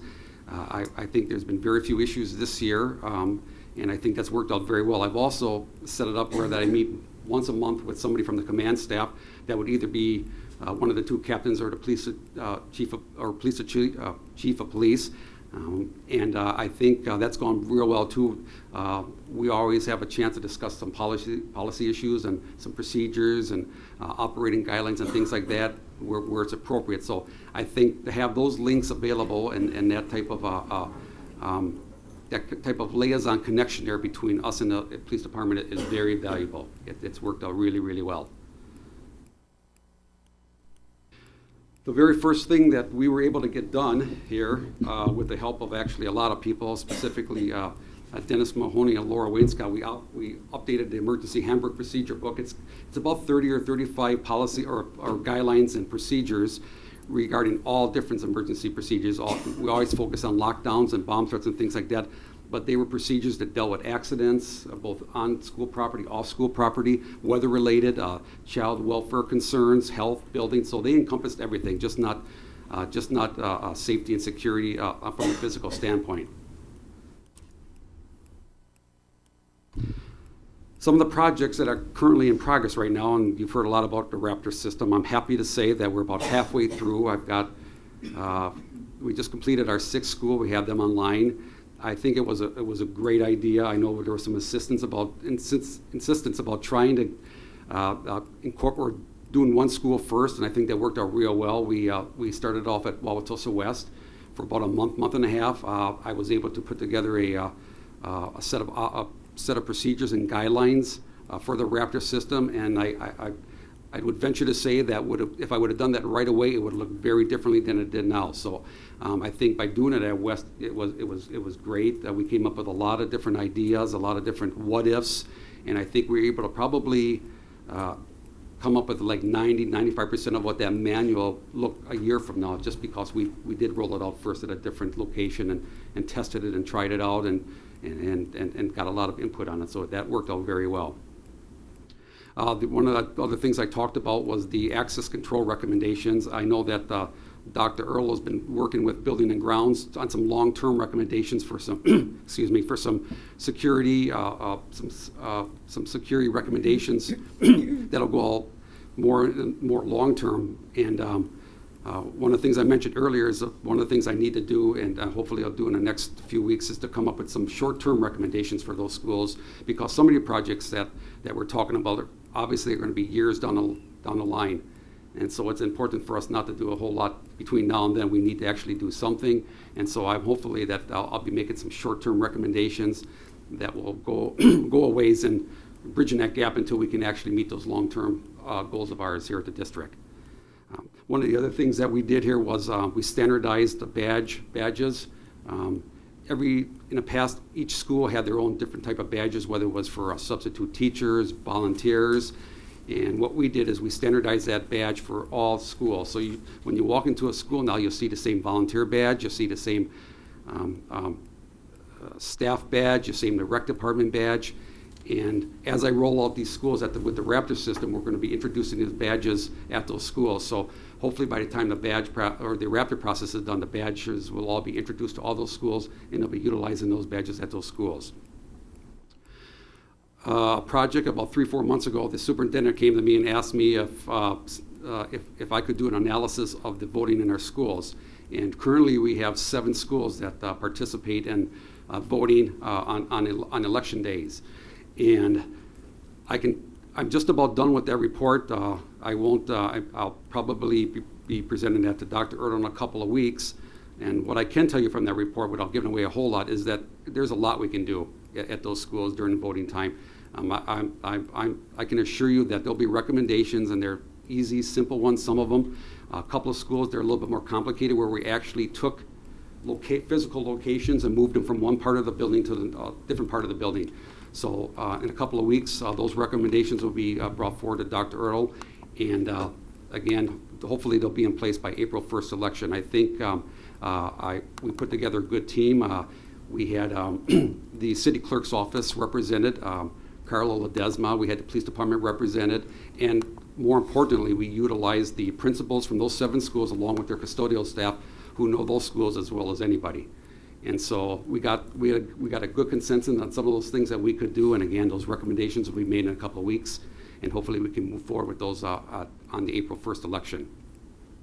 One of the last projects here that I have listed here is surveillance cameras. Jamie Price from Technology a few months ago told me that there was going to be some funds available to add some additional cameras. So his office, along with the school resource officers and myself, have visited and the two middle schools and the 2 high schools, and we've pretty much come up with a consensus on what cameras ought to be included. And so hopefully that process should be completed hopefully within the next month or 2. It's in the final stages, and so that's going pretty well also. Therese from Student Services was supposed to be here today, but unfortunately she can't make it. But just to let you know that safety and security just doesn't incorporate just the physical part of it. That there's a lot of other things that include safety, and we wanted to let you know that curriculum, anti-bullying, safe routes to schools, traffic studies, PBIS, and behavior task force, which are all important issues, and they're all being addressed at our safety committee. We have representatives that report on all these different subjects. And again, the basis of this is the fact that you know that it's just not the physical security that we consider safety and security, all these other programs also. And I'm sure the district has got some. These are all well thought out initiatives by the district, and we're bringing those forward also. Some of the future projects we're looking at, we've been asked to participate in a statewide exercise, which will start in May.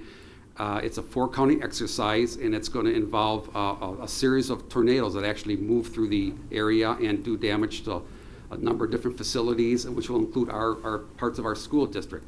Now, the actual exercise itself is very short, but what's good about these exercises is the fact that is the planning and the procedures. The one that the first phase that comes up in May will be actually the review of all policies, procedures, and guidelines that all the different entities utilize when there is a catastrophe. And that's the hardest part. It's actually organizing those and reviewing them and making sure that they're up to date. That's what takes a lot of time.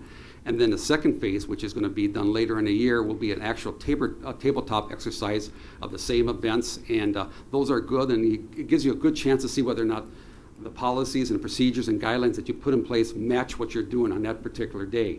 And then actually next year, we're going to be doing it, as part of this exercise, we're going to be doing an on-site exercise where we're actually going to be going to the facility. We're going to pretend as if it happened at these facilities and react accordingly. There may be things that are thrown in there that are meant to make you think about what had happened. And believe me, there's always something that goes wrong. As we did two and a half years ago when we had the active shooter exercise, I happened to be an evaluator for the police department. And I can tell you, I took a lot of notes down about things that didn't go right, but that's where you're supposed to actually find those things out, and it's good. There's never been an exercise that I've done or that I participated in where everything went according to plan. But that's the time to find out, and then you react, and you base some of your assessments on those things, and then your next exercise you do those things better, and then you find out probably you did something else that wasn't right. So it's a good thing. I know they take a lot of time and a lot of effort, but in the long run they're really, really worth it. They make a difference. The other thing is the communication. That one of the other projects we're looking at is that we're trying to improve the communication between buildings and administrators. One of the things I did find out when we did the last exercise was the fact that the district was probably lacking a little bit in that, because we were asking people to come to the location of the exercise, and they didn't have good communication. So we're going to be addressing that. I've already talked to the police department potentially about a long-term solution, maybe utilizing their frequencies. I'm not sure if that'll ever happen. I don't know, but that is something that we could look to in the future. But in the short term, I've talked to Dr. Ertl about maybe putting something in place where we come up with a little better communications through mobile talkies between our administrators and our staff here and our school resource officers to give us better communication, just in case there is a catastrophe or emergency that would necessitate administrators going to other facilities and helping out the administrators at those particular buildings. And the other thing is, I think is important now that we're hopefully by the end of this school year, we'll have Raptor in place. We've done the emergency handbook, and we're going to be reviewing some district policies. I think it's important that when you do all these things, you just don't let them be. You have to look at them again. So I fully intend that once we're done with the school year, is that we again get together those particular groups and go over an emergency handbook. In fact, I've already got all kinds of suggestions from staff members, from the fire department, from the police department, on things they think ought to be already changed or modified in this book. So it's an ongoing process, but that'll be a good time to sit down. It'll be fresh in everybody's mind what happened during the school year, and if we have to make any good significant changes here, and that's the time to do it, make the changes and get ready for the next school year. So again, it's one of those things where you just can't let it be. You gotta keep working with it and keep updating it. And hopefully, I can be more of assistance in the future with going over policies and being of assistance on those policies that relate to security and safety. So again, those I think are important, and there'll always be something that'll be going on, or something that'll pop up that'll be new that you'll have to look at. So I'm sure it'll be busy.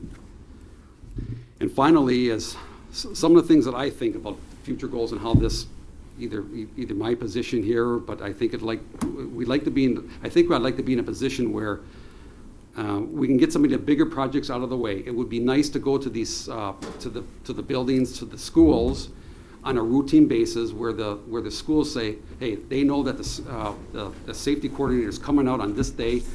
Let my staff be available, for questions for them. So hopefully I can get to that point where, again, that some of these bigger projects are done.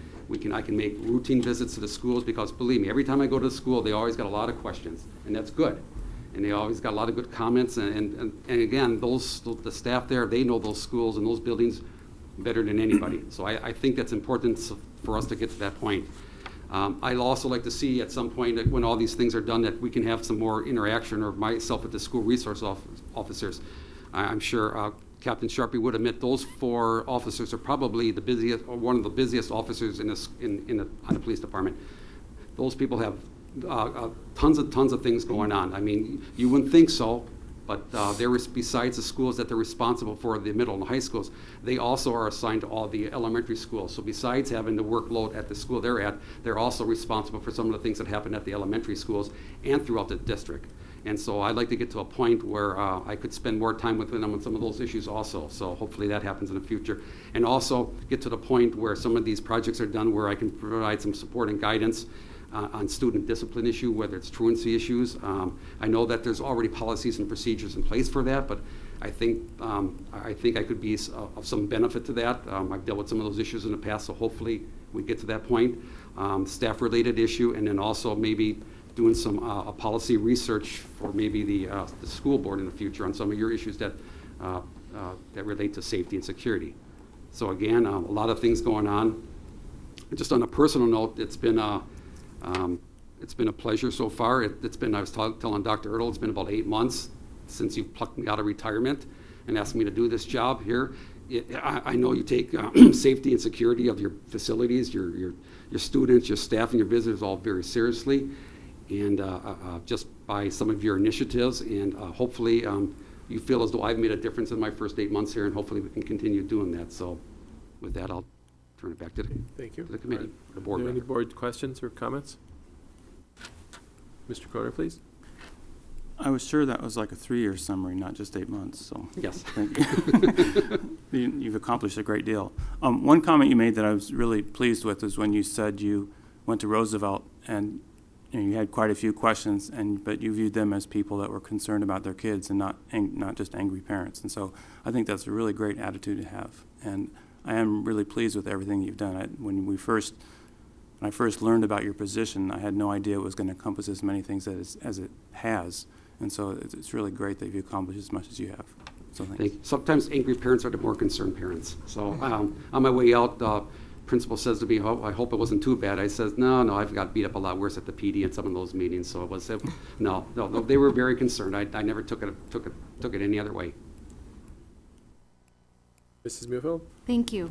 And thank you for your work. I have enjoyed serving with you on the committee, and I do want to ask a couple questions and maybe for clarification too. Some of the things that we have discussed in committee are that support and guidance, the line between students and the police department and the liaison officers, and how that whole interaction works. And I know you have done a great deal in that area. Could you tell us more about that? Sure. Sometimes, in fact, I think that's where I've been I've been at an advantage, is that I've dealt with some of those issues. I know we've had some issues in the past where there's these gray lines. And really, when it comes to whether or not how administrators deal with students and how the school resources officers deal with students. And there really isn't that much of a gray line. I think the fact is that I think everybody, once they have the understanding of how it works, and at what point, if you're referring to, at what point does the police department as it starts interacting after the staff has interacted with the students? I think once those things those things are all laid out and everybody has an understanding where those lines are, it goes very well. I can think of, I know we've had some issues in the past with that, but I'm pretty confident that we haven't had those issues like we have in the past. And I think everybody knows where it stands, and I think there's not too much of an issue with that anymore. Was there another part to your question I missed? No, I think that was Okay. good. No, that was good. Thank you. Sure. Mrs. Randall? And thank you again for your work on this committee. What you've been talking about with the SROs, I think, is hugely important to have your oversight. I know that in some districts there are many difficulties with SROs and finding that line of who's responsible for what and when, and it really takes away from the program. So I know that from your reports and from talking to people that's made a big difference. And I think you talked about your visibility in the buildings. I think that's filled a large void for many staff members, building principals for one, but I think other staff members as well. Whether or not we've gotten to all of their concerns or issues, no, but your presence and your visibility and your openness for questions or comments has really, I think, made a difference, and it will help as we move forward in making changes. There's not a sense of resistance. We have the safety guy that we're accountable to, and it's not like that at all. So thank you for your leadership on that. I would agree. I think Yeah. I was pleasantly surprised. I mean, there were, when I attended a couple of staff meetings where the principals had their staff together, there was no reluctance on part of the staff to offer input. I thought that was good, and they have some great ideas, and I think this is a conduit for them, with me being there, that they know that their views will be looked at, and they'll be treated the way they should be treated. So, and there's a lot of good ideas out there. I got a teacher that left me a message the other day and talked about that. What about the fact that while you're introducing Raptor system, that we have a couple of deaf parents, And have you thought about that? And I really had not thought about that. And so now, again, there's something they have to think about, because that may happen, and we have to be prepared for that. And so there's a lot of things out there that, I mean, a lot of good ideas out there. And, you know, I'm sure a lot of people in the police department will tell you that I'm not the smartest person in the world, and I rely on a lot of good people to give me a lot of good ideas, and that's what it's all about. And so I look forward to the input.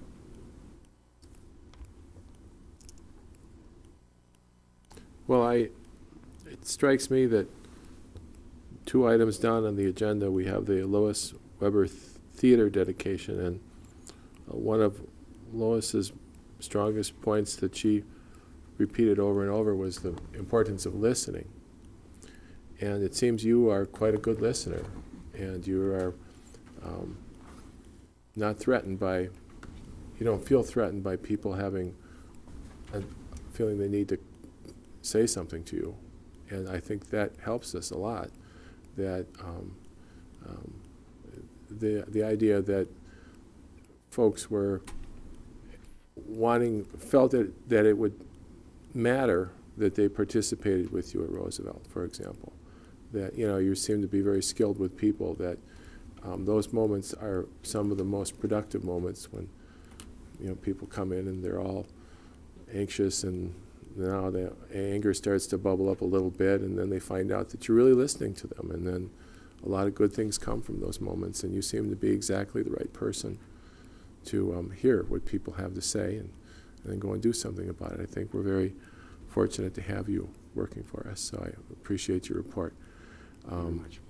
And so that's my takeaway. You're quite a good listener, and anybody has any safety ideas or concerns, they can call you up, and you'll listen and hear them out and see what we can do. With that, is there any community comment? All right. Well, thank you very much. It was a very helpful report for us. Thank you.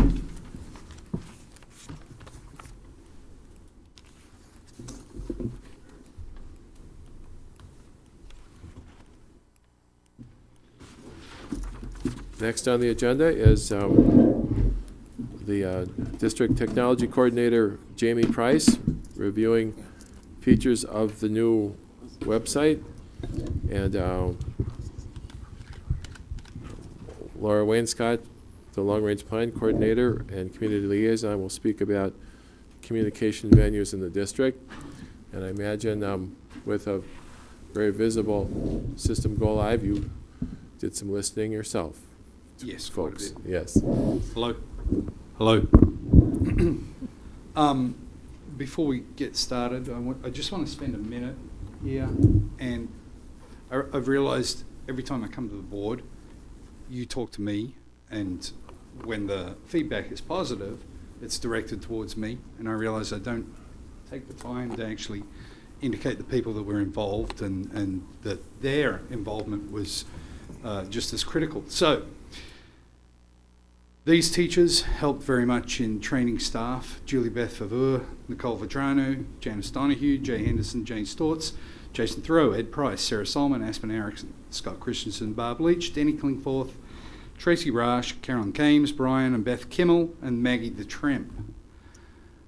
We had parent involvement in the website development, and thanks to Margaret Frisch, Jason Coughlin, forgive any mispronunciations, Aaron Fassbender and Kristen Fleurl.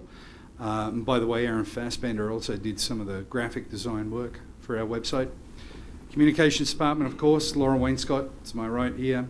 Technology services, they all worked very hard in the department. Shannon Johnson, Marcus Levy, Alyssa Meyer, Stephen Mutzbauer, Tim Patton, Jeremy Wendling, and last but not least, all the building principals for their support in making the time to get the teachers trained in how to fill out their profiles and start utilising the site, etc. So, why did we move to a new website? We really needed a fresh look. If you remember our old one from 3 days ago, it was looking a little stagnant. It had been around for quite a while. Enhanced communication was really the key driver in this. We look towards the website as being a very critical district and community parent and student communication tool. and the service that we implemented has basically put us light years beyond where we were before with that regard. It's also a classroom extension, although you won't see it yet heavily during the remainder of this school year.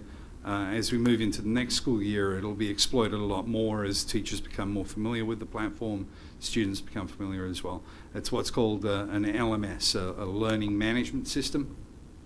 Mobile support, of course, was important. We also have, in another month or so, apps coming out for our new website for both the iOS and Android platforms that are native applications and allow parents to do things like sync their classroom calendars onto their phones, their athletics calendars, and so on and so forth, all from one location. Ease of use was also very, very important to us. All of those features are great, but if it's too complicated for the teachers, then it's not going to go anywhere. And the service that we implemented after reviewing multiple services, the service that we implemented makes it extremely easy for teachers to communicate to the levels where we would desire them to communicate with their students and families. And then last but not least, it also integrates with other LMSs, but I'm not going to get into that too much here because it's late. Okay, here's our website. We will give you, let me actually shrink that screen down a bit, a very quick overview. Sorry, I wasn't on the page there. So as you can see, it's very crisp, clear. In the middle, we have district news items. On the right, we have district calendar, and that's it. We don't load the pages up with anything. These are clickable links, take you to the news events or the news items. Sometimes these can be linked to the calendar and so on. Everything's run through menus across the top and departments and so on. If I go to a school site, you'll see that there is some consistency there with the school sites, except their news is obviously different. We can push down from the district what we want them to have, and they have their own links down here for very specific things. What I'm going to do though is, rather than do that, we have videos giving overviews on the site. I'm just going to demonstrate quickly what it's like as a student.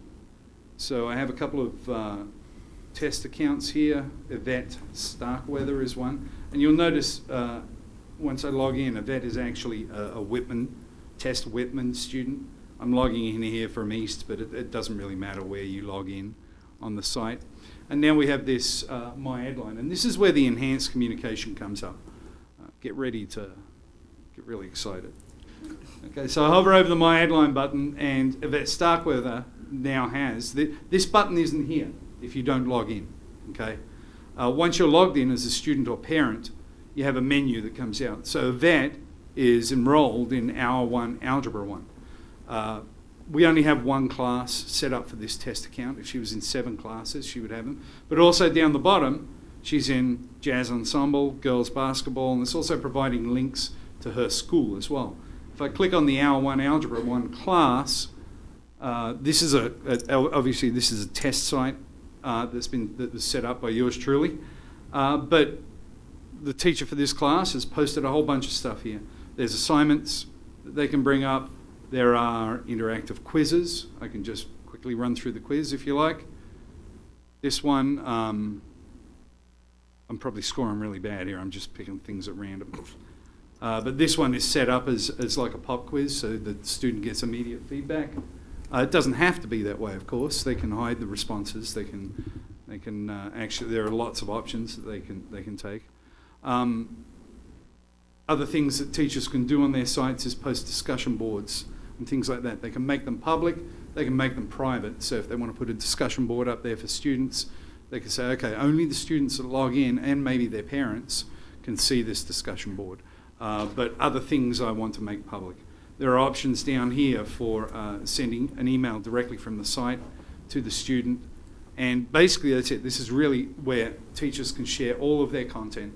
And for the teacher, it's like 2 mouse clicks to do it. It's very, very quick. It takes all of 5 or 6 seconds to actually post one of these, if it exists in electronic format already. If they've got the PDF, if they've got the Word document, click, click, they're done, right? I'm going to sign out, and now I'm going to sign in as Yvette's mother.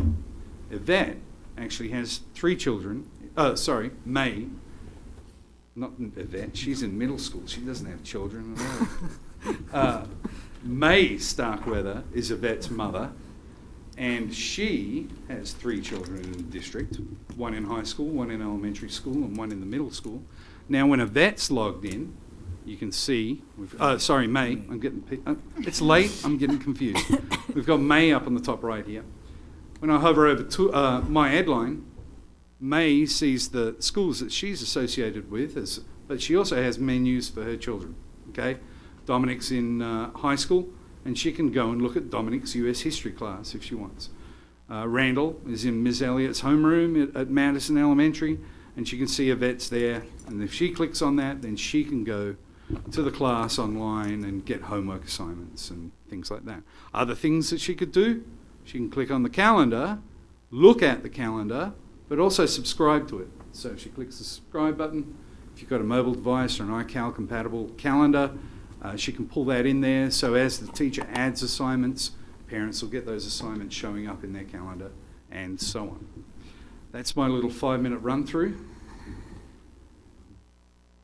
Are there any questions? You didn't show a picture of the school board. Oh, I didn't show the picture of the school board. Oh, and I didn't show you the staff directory either. The staff directory, we've actually got that. See, on the old website, what we did find, Laura and I discussed this quite a bit, and what we did find was there was a mixture of things for the community, and there is some things for staff as well, right? So with this site, we got rid of everything that's meant for our staff. We have a different site for that. If our staff want to log in, they go down here. They can click this thing and log in. I won't show that now. But anything that's on here, this is totally community now. There's no special links for staff to get to things and so on and so forth. So anywhere you see staff directory, under the Wauwatosa district, under for parents, there's a staff directory. For students have the staff directory and the tools on top. They can click on that and then they can browse, okay? And they can look at, I'm just gonna, you know what, let's pick out, who? Price. Yeah, here we go, Jason Thoreau, there we go. I know, yep. So you can see a small profile and then a bigger profile, and you can actually directly access some of the classes that Mr. Thoreau's put on the site as well, okay? This is all synchronized with our student information system, by the way. So if a student leaves, say, Hour 1 Algebra 1 and goes to Hour 1 Algebra 2, by the next day, their login will reflect that. So they'll log in and then that class will show up for them as well, and for the parents as well. And yeah, and then the school board. Yeah, let's take a look at that. So here's the school board site. Very neat, concise. As we move forward, once we've got everyone settled in, they start using it a bit more. Then we'll start playing around more a little bit with the design. So, you know, we'll put it out to a vote, whatever background color you want, we can put on there. Yeah, if it's not a vote, I said it's not a decision, so. But yeah, it's all here. So, you know, from the main menu, school board, this drop-down menu actually reflects everything that's here. So agendas. One thing I will point out with this is we had on our website probably 10 years worth of meetings and minutes and agendas. We have archived those now, and we are keeping the past year and the current year on the website. We retain the electronic archives, including all the videos. We have them, and if you want them, we certainly put in a request, and we can deliver those. But from a management, and also just from an appearance perspective, to have like hundreds and hundreds of these files up there was just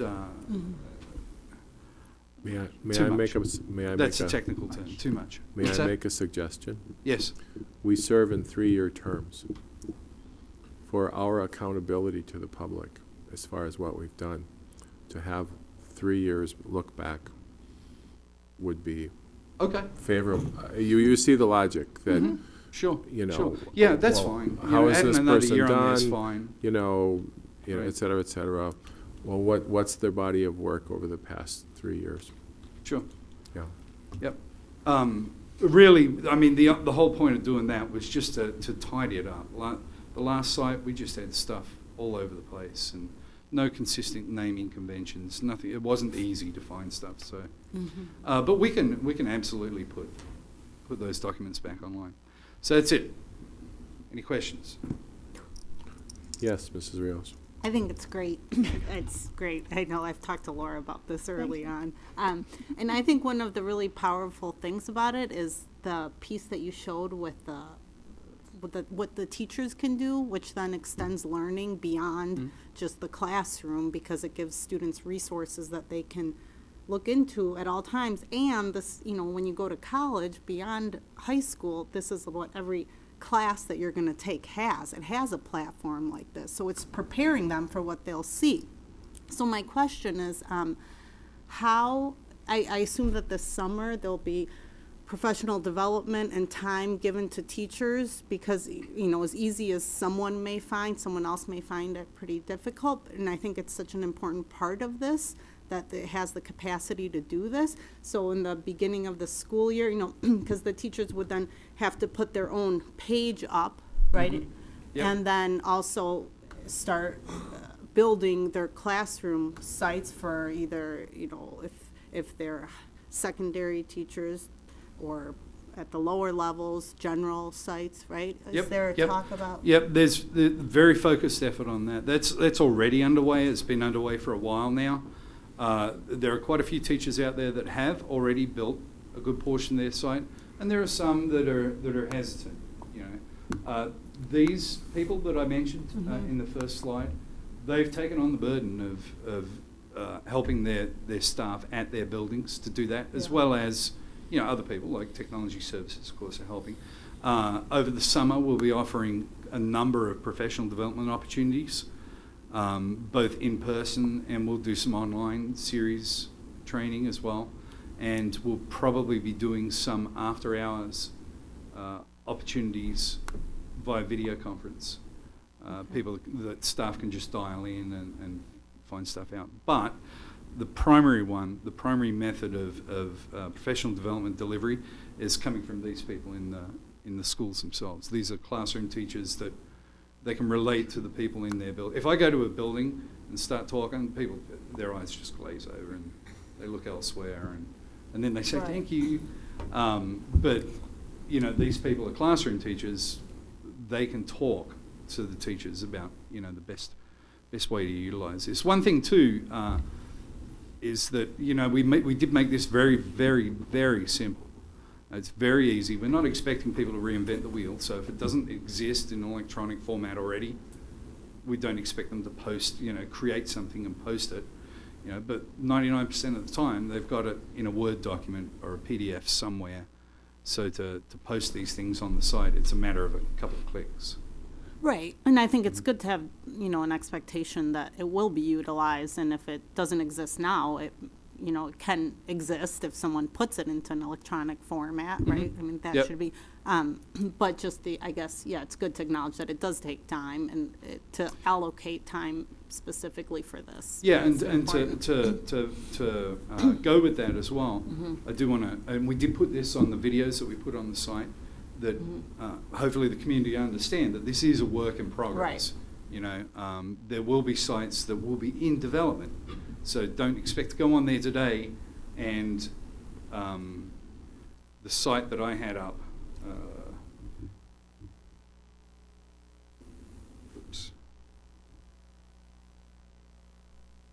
don't expect to go on there today and expect every class to look as populated as this. And I think that's important too, because why doesn't this teacher have all her stuff up? Exactly. So we have to realize that there's a grace period here as teachers become. Some are very comfortable with it, some maybe not so. Right. And we're identifying the different levels and working with all of them to get where we want to be next year. Right.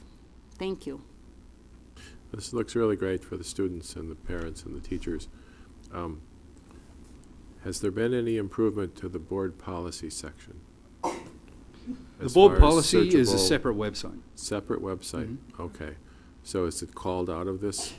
Yes, it is. Okay. So we can go straight there, but when we click on that, you actually see that, it takes us to this one, but we have a link So it's the same, all right. We have a link to it. So don't look for any. Oh, here it is, click here. Don't look Yep, for it's any the same upgrades Google there. site. For No. Okay, yeah, oh, well, yeah, well, thank you. Mr. Croner? Thank you. I have to admit that I got onto the website today and I took a big breath, and I was, in back of my mind, I had all the problems with the Affordable Care Act website in my mind, and I was ready to slog through it. And it was so fast and so simple, I was really pleased. So it looks really, really nice. My questions are the classroom extension capabilities, is that replacing Blackboard then? No, this is actually, I'm really glad you asked that, because we have a sizable portion of teachers that use Blackboard. That's Blackboard Learn. But that's more of a hardcore learning management system, right? You've got to be not highly technical, but reasonably technical, and it takes some commitment to incorporate that into your classroom. It's a great platform. We're not going to get rid of it. This is more of a trimmed down platform. So if we were to, say, have the goal where we wanted everybody to utilize a learning management system, they could have Blackboard Learn, which is extremely robust, or use this, which is extremely trimmed down. Interestingly enough, the two are interoperable. So if one teacher creates a quiz, like the one I showed you before, in Blackboard Learn, they can actually post that into a cloud, and other teachers can access it and just put it straight on their site. So will parents then have access to Blackboard as well? Because I know we can't do that now. Can't we? Eventually, yeah. Okay. Mm-hmm. Because I'm worried about, I love the access, but I'm worried about if teachers post homework and upcoming assignments on Blackboard that parents don't have access to, but not on this site yet. Sure. That might No, lead to some confusion. we're working on the Okay, parent expansion perfect. into there as well. And PowerPoint is still going to be operating the same? Is that Power School? PowerPoint? Or Power School, sorry. Yeah, Power School's a totally separate system. That's our student information system. We synchronize from it. But if, as a parent or a student, you want to access Power School, that's still separate. Still for log in security separately? reasons. Okay. Yep. Okay. Yep. All right, thank you. Looks really nice. Thank you. Mrs. B? I guess I have a related question to one of Mr. Croner's. I have children right now, and I don't mean to personalize this, but a lot of people have this issue where you have Edmodo, Blackboard, Project Lead the Way, all these sites that you have to go to. Is the idea that they're all going to ultimately be integrated into here? These classes will be the launch page. So for example, if a teacher is using Edmodo or they have their own personal Google site, they've obviously put a lot of effort into that. We don't want to say, okay, you can't do that anymore, you have to do this. But what they do need to do is put a link to whatever that is on this page, so that the parents can come to this, and Mr. Smith might say, here's a link to my Google page, here's a link to my Edmodo page, and you can get to it from there. But Doesn't this solve would be the the launch password page. problem, no. Doesn't solve the password problem, no. Thank you. Oh, Mrs. Bufeld? Thank you. Back to Sorry, Mr. Croner. I don't mean this to be a test, and probably Ms. Wainscott might know I'm going to ask this question. But I have had some community members or people, new people, coming in who want to know about our school district. And I'm just looking a little bit on the website, and I don't know how to find where the schools are and how to find district boundary maps and the information that people are looking to find when they're searching for a school district. So maybe could you demonstrate Sure. where to find that? Well, I think first and foremost, we should show on the contact button here. And let me just say, on the Contact Us button, I did some research, and on the average every year, I get 250 Contact Us inquiries. So I'm expecting it'll be the same with this site. And I also get the ambassador parents who are looking at our schools. Those forms are also filled out. We have another form on this site, and I also use that form in order to communicate with parents. But we did the Wauwatosa too. So we do have a form there that people can fill out if they have any questions at all. We did do a section called Wauwatosa that has the mission statement, belief statements, district data, how to enroll, basically, and then the City of Wauwatosa website. Okay. And we're still in the process of building that, and I'm working with the marketing group about getting some additional data up there. And then the city marketing group is also working on things, so we're going to do a combination. There is also a search feature up here, magnifying glass, so you can search on keywords. Great, because, I mean, when, like, especially elementary parents are making a selection, they want to know, well, where should they live when they come here? And I dug around myself. Obviously, I know where to find information, but, to give them the information is just not as easy as I think we can make it for people, so. And I know you're working We on can that. add a link that just has the map with There the is- district, and that would Yeah. probably help most people, A lot of that stuff's under the resident enrollment. student services. And resident enrollment, too. Yep, and resident enrollment. Yeah. So if you search district map or something, it'll come up? Yes. I I'm not don't. gonna I do don't it mean here it to be a because- test. I don't want you to. I don't. We'll try it. I just think it would be really useful, and I know people, are looking at us all the time, and the easier we can make it, the better. And I know you guys. This is really cool because I was messing around with it actually as you were talking too. So thank you. Mr. Conner? One thing I forgot, I'm very concerned about removing board tape meetings and other information from the website, because it's limiting public access to information. So this isn't the place to discuss it, but I was just wondering if we could maybe in the future have a board in-service where we discuss everything on the board website. and I what share we your might want on there. discomfort. I share your discomfort that with, it seems that if we don't retain the past, we tend to repeat things, as far as forgetting what we've done and making it accessible. But we'll bring something up, either me or at the guidance of your next president, get something going about what exactly we need to do. Yeah, I share your discomfort with loss of some of that. I don't know what happens. Not that we should live time for all time, but there's some stuff that probably resolutions or plans that were approved that shouldn't be forgotten. So, okay. Any other board comment? Any community comment? Oh, this looks just wonderful. Thank you. Thanks. Thank you. I'm a little, The site will lead, I'm sorry, I interrupted you. no, well, I was just about to say I'm feeling a little aged here with all this. Mrs. Randall just agreed, so Ah, you'll I'll be pull getting you my under the bus questions when I with me. start using it. Yeah, this is, seems to be fitting for the new generation of parents and children that are coming up. Did I mention the app? The apps that are coming? Yes, you did.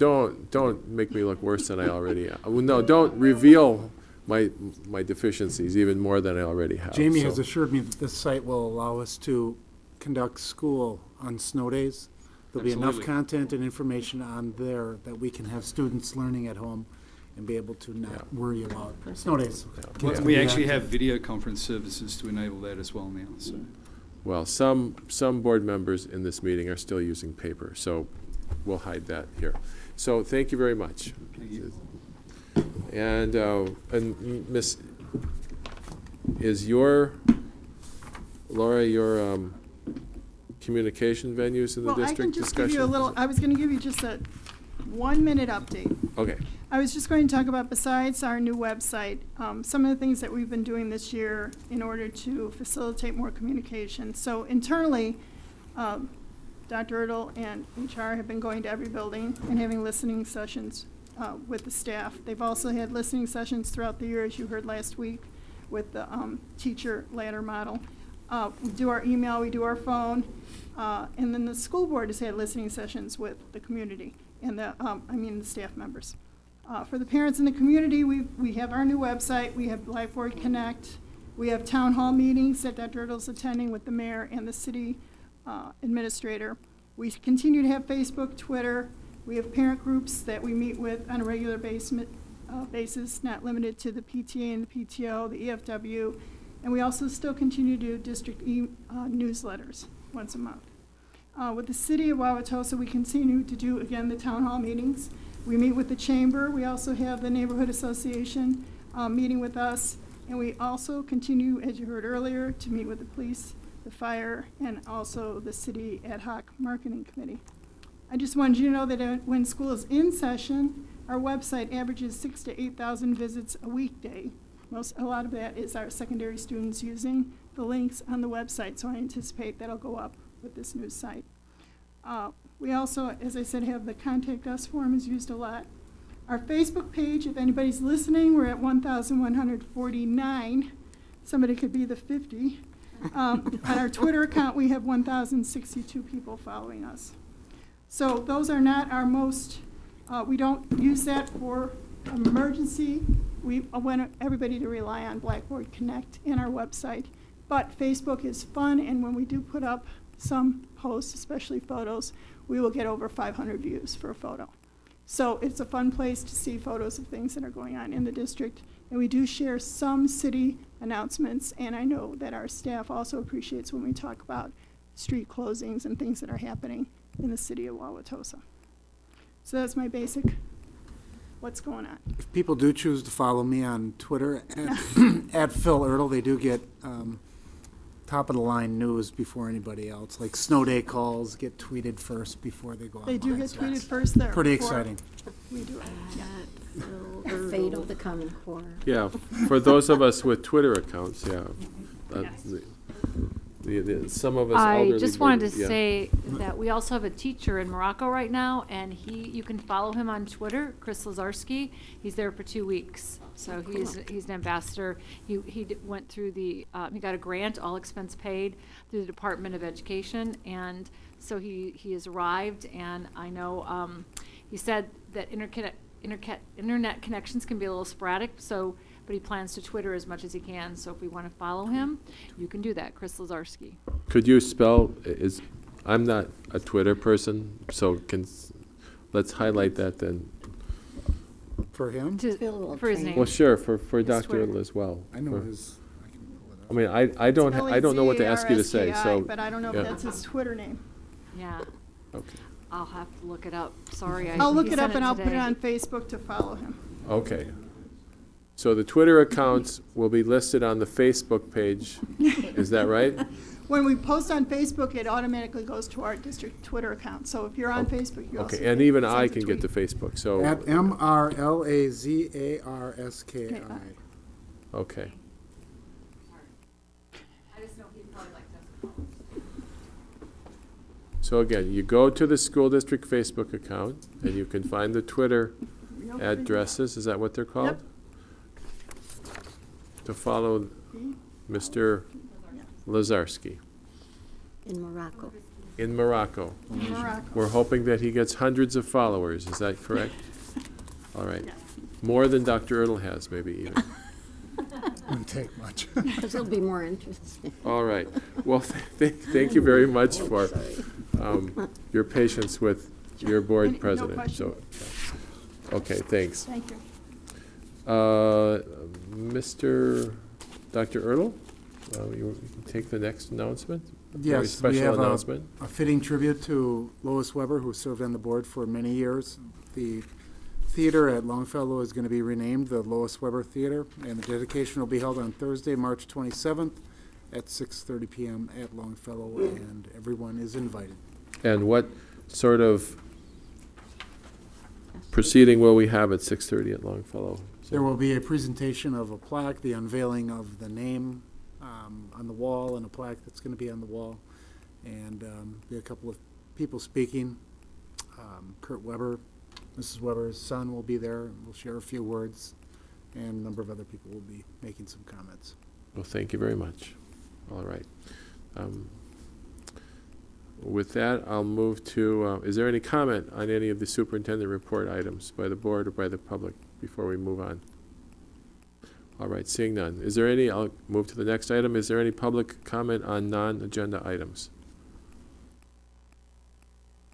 Seeing no comment, may I have a motion to adjourn the regular school board meeting and reconvene in conference room A for a board in-service? As this in-service is a working session of the board, no public comment will be entertained. May I have a motion? So moved. Mrs. Randall, thank you. Is there a second? Second. Mr. Croner, thank you. Mrs. Galante, please call the roll. Mrs. Fee? Yes. Mr. DeRose? Yes. Mr. Croner? Yes. Mrs. Muehlfeld? Yes. Mrs. Randall? Yes. Mrs. Rios? Yes. Mr. Meyer? Yes, we'll reconvene at 9:30.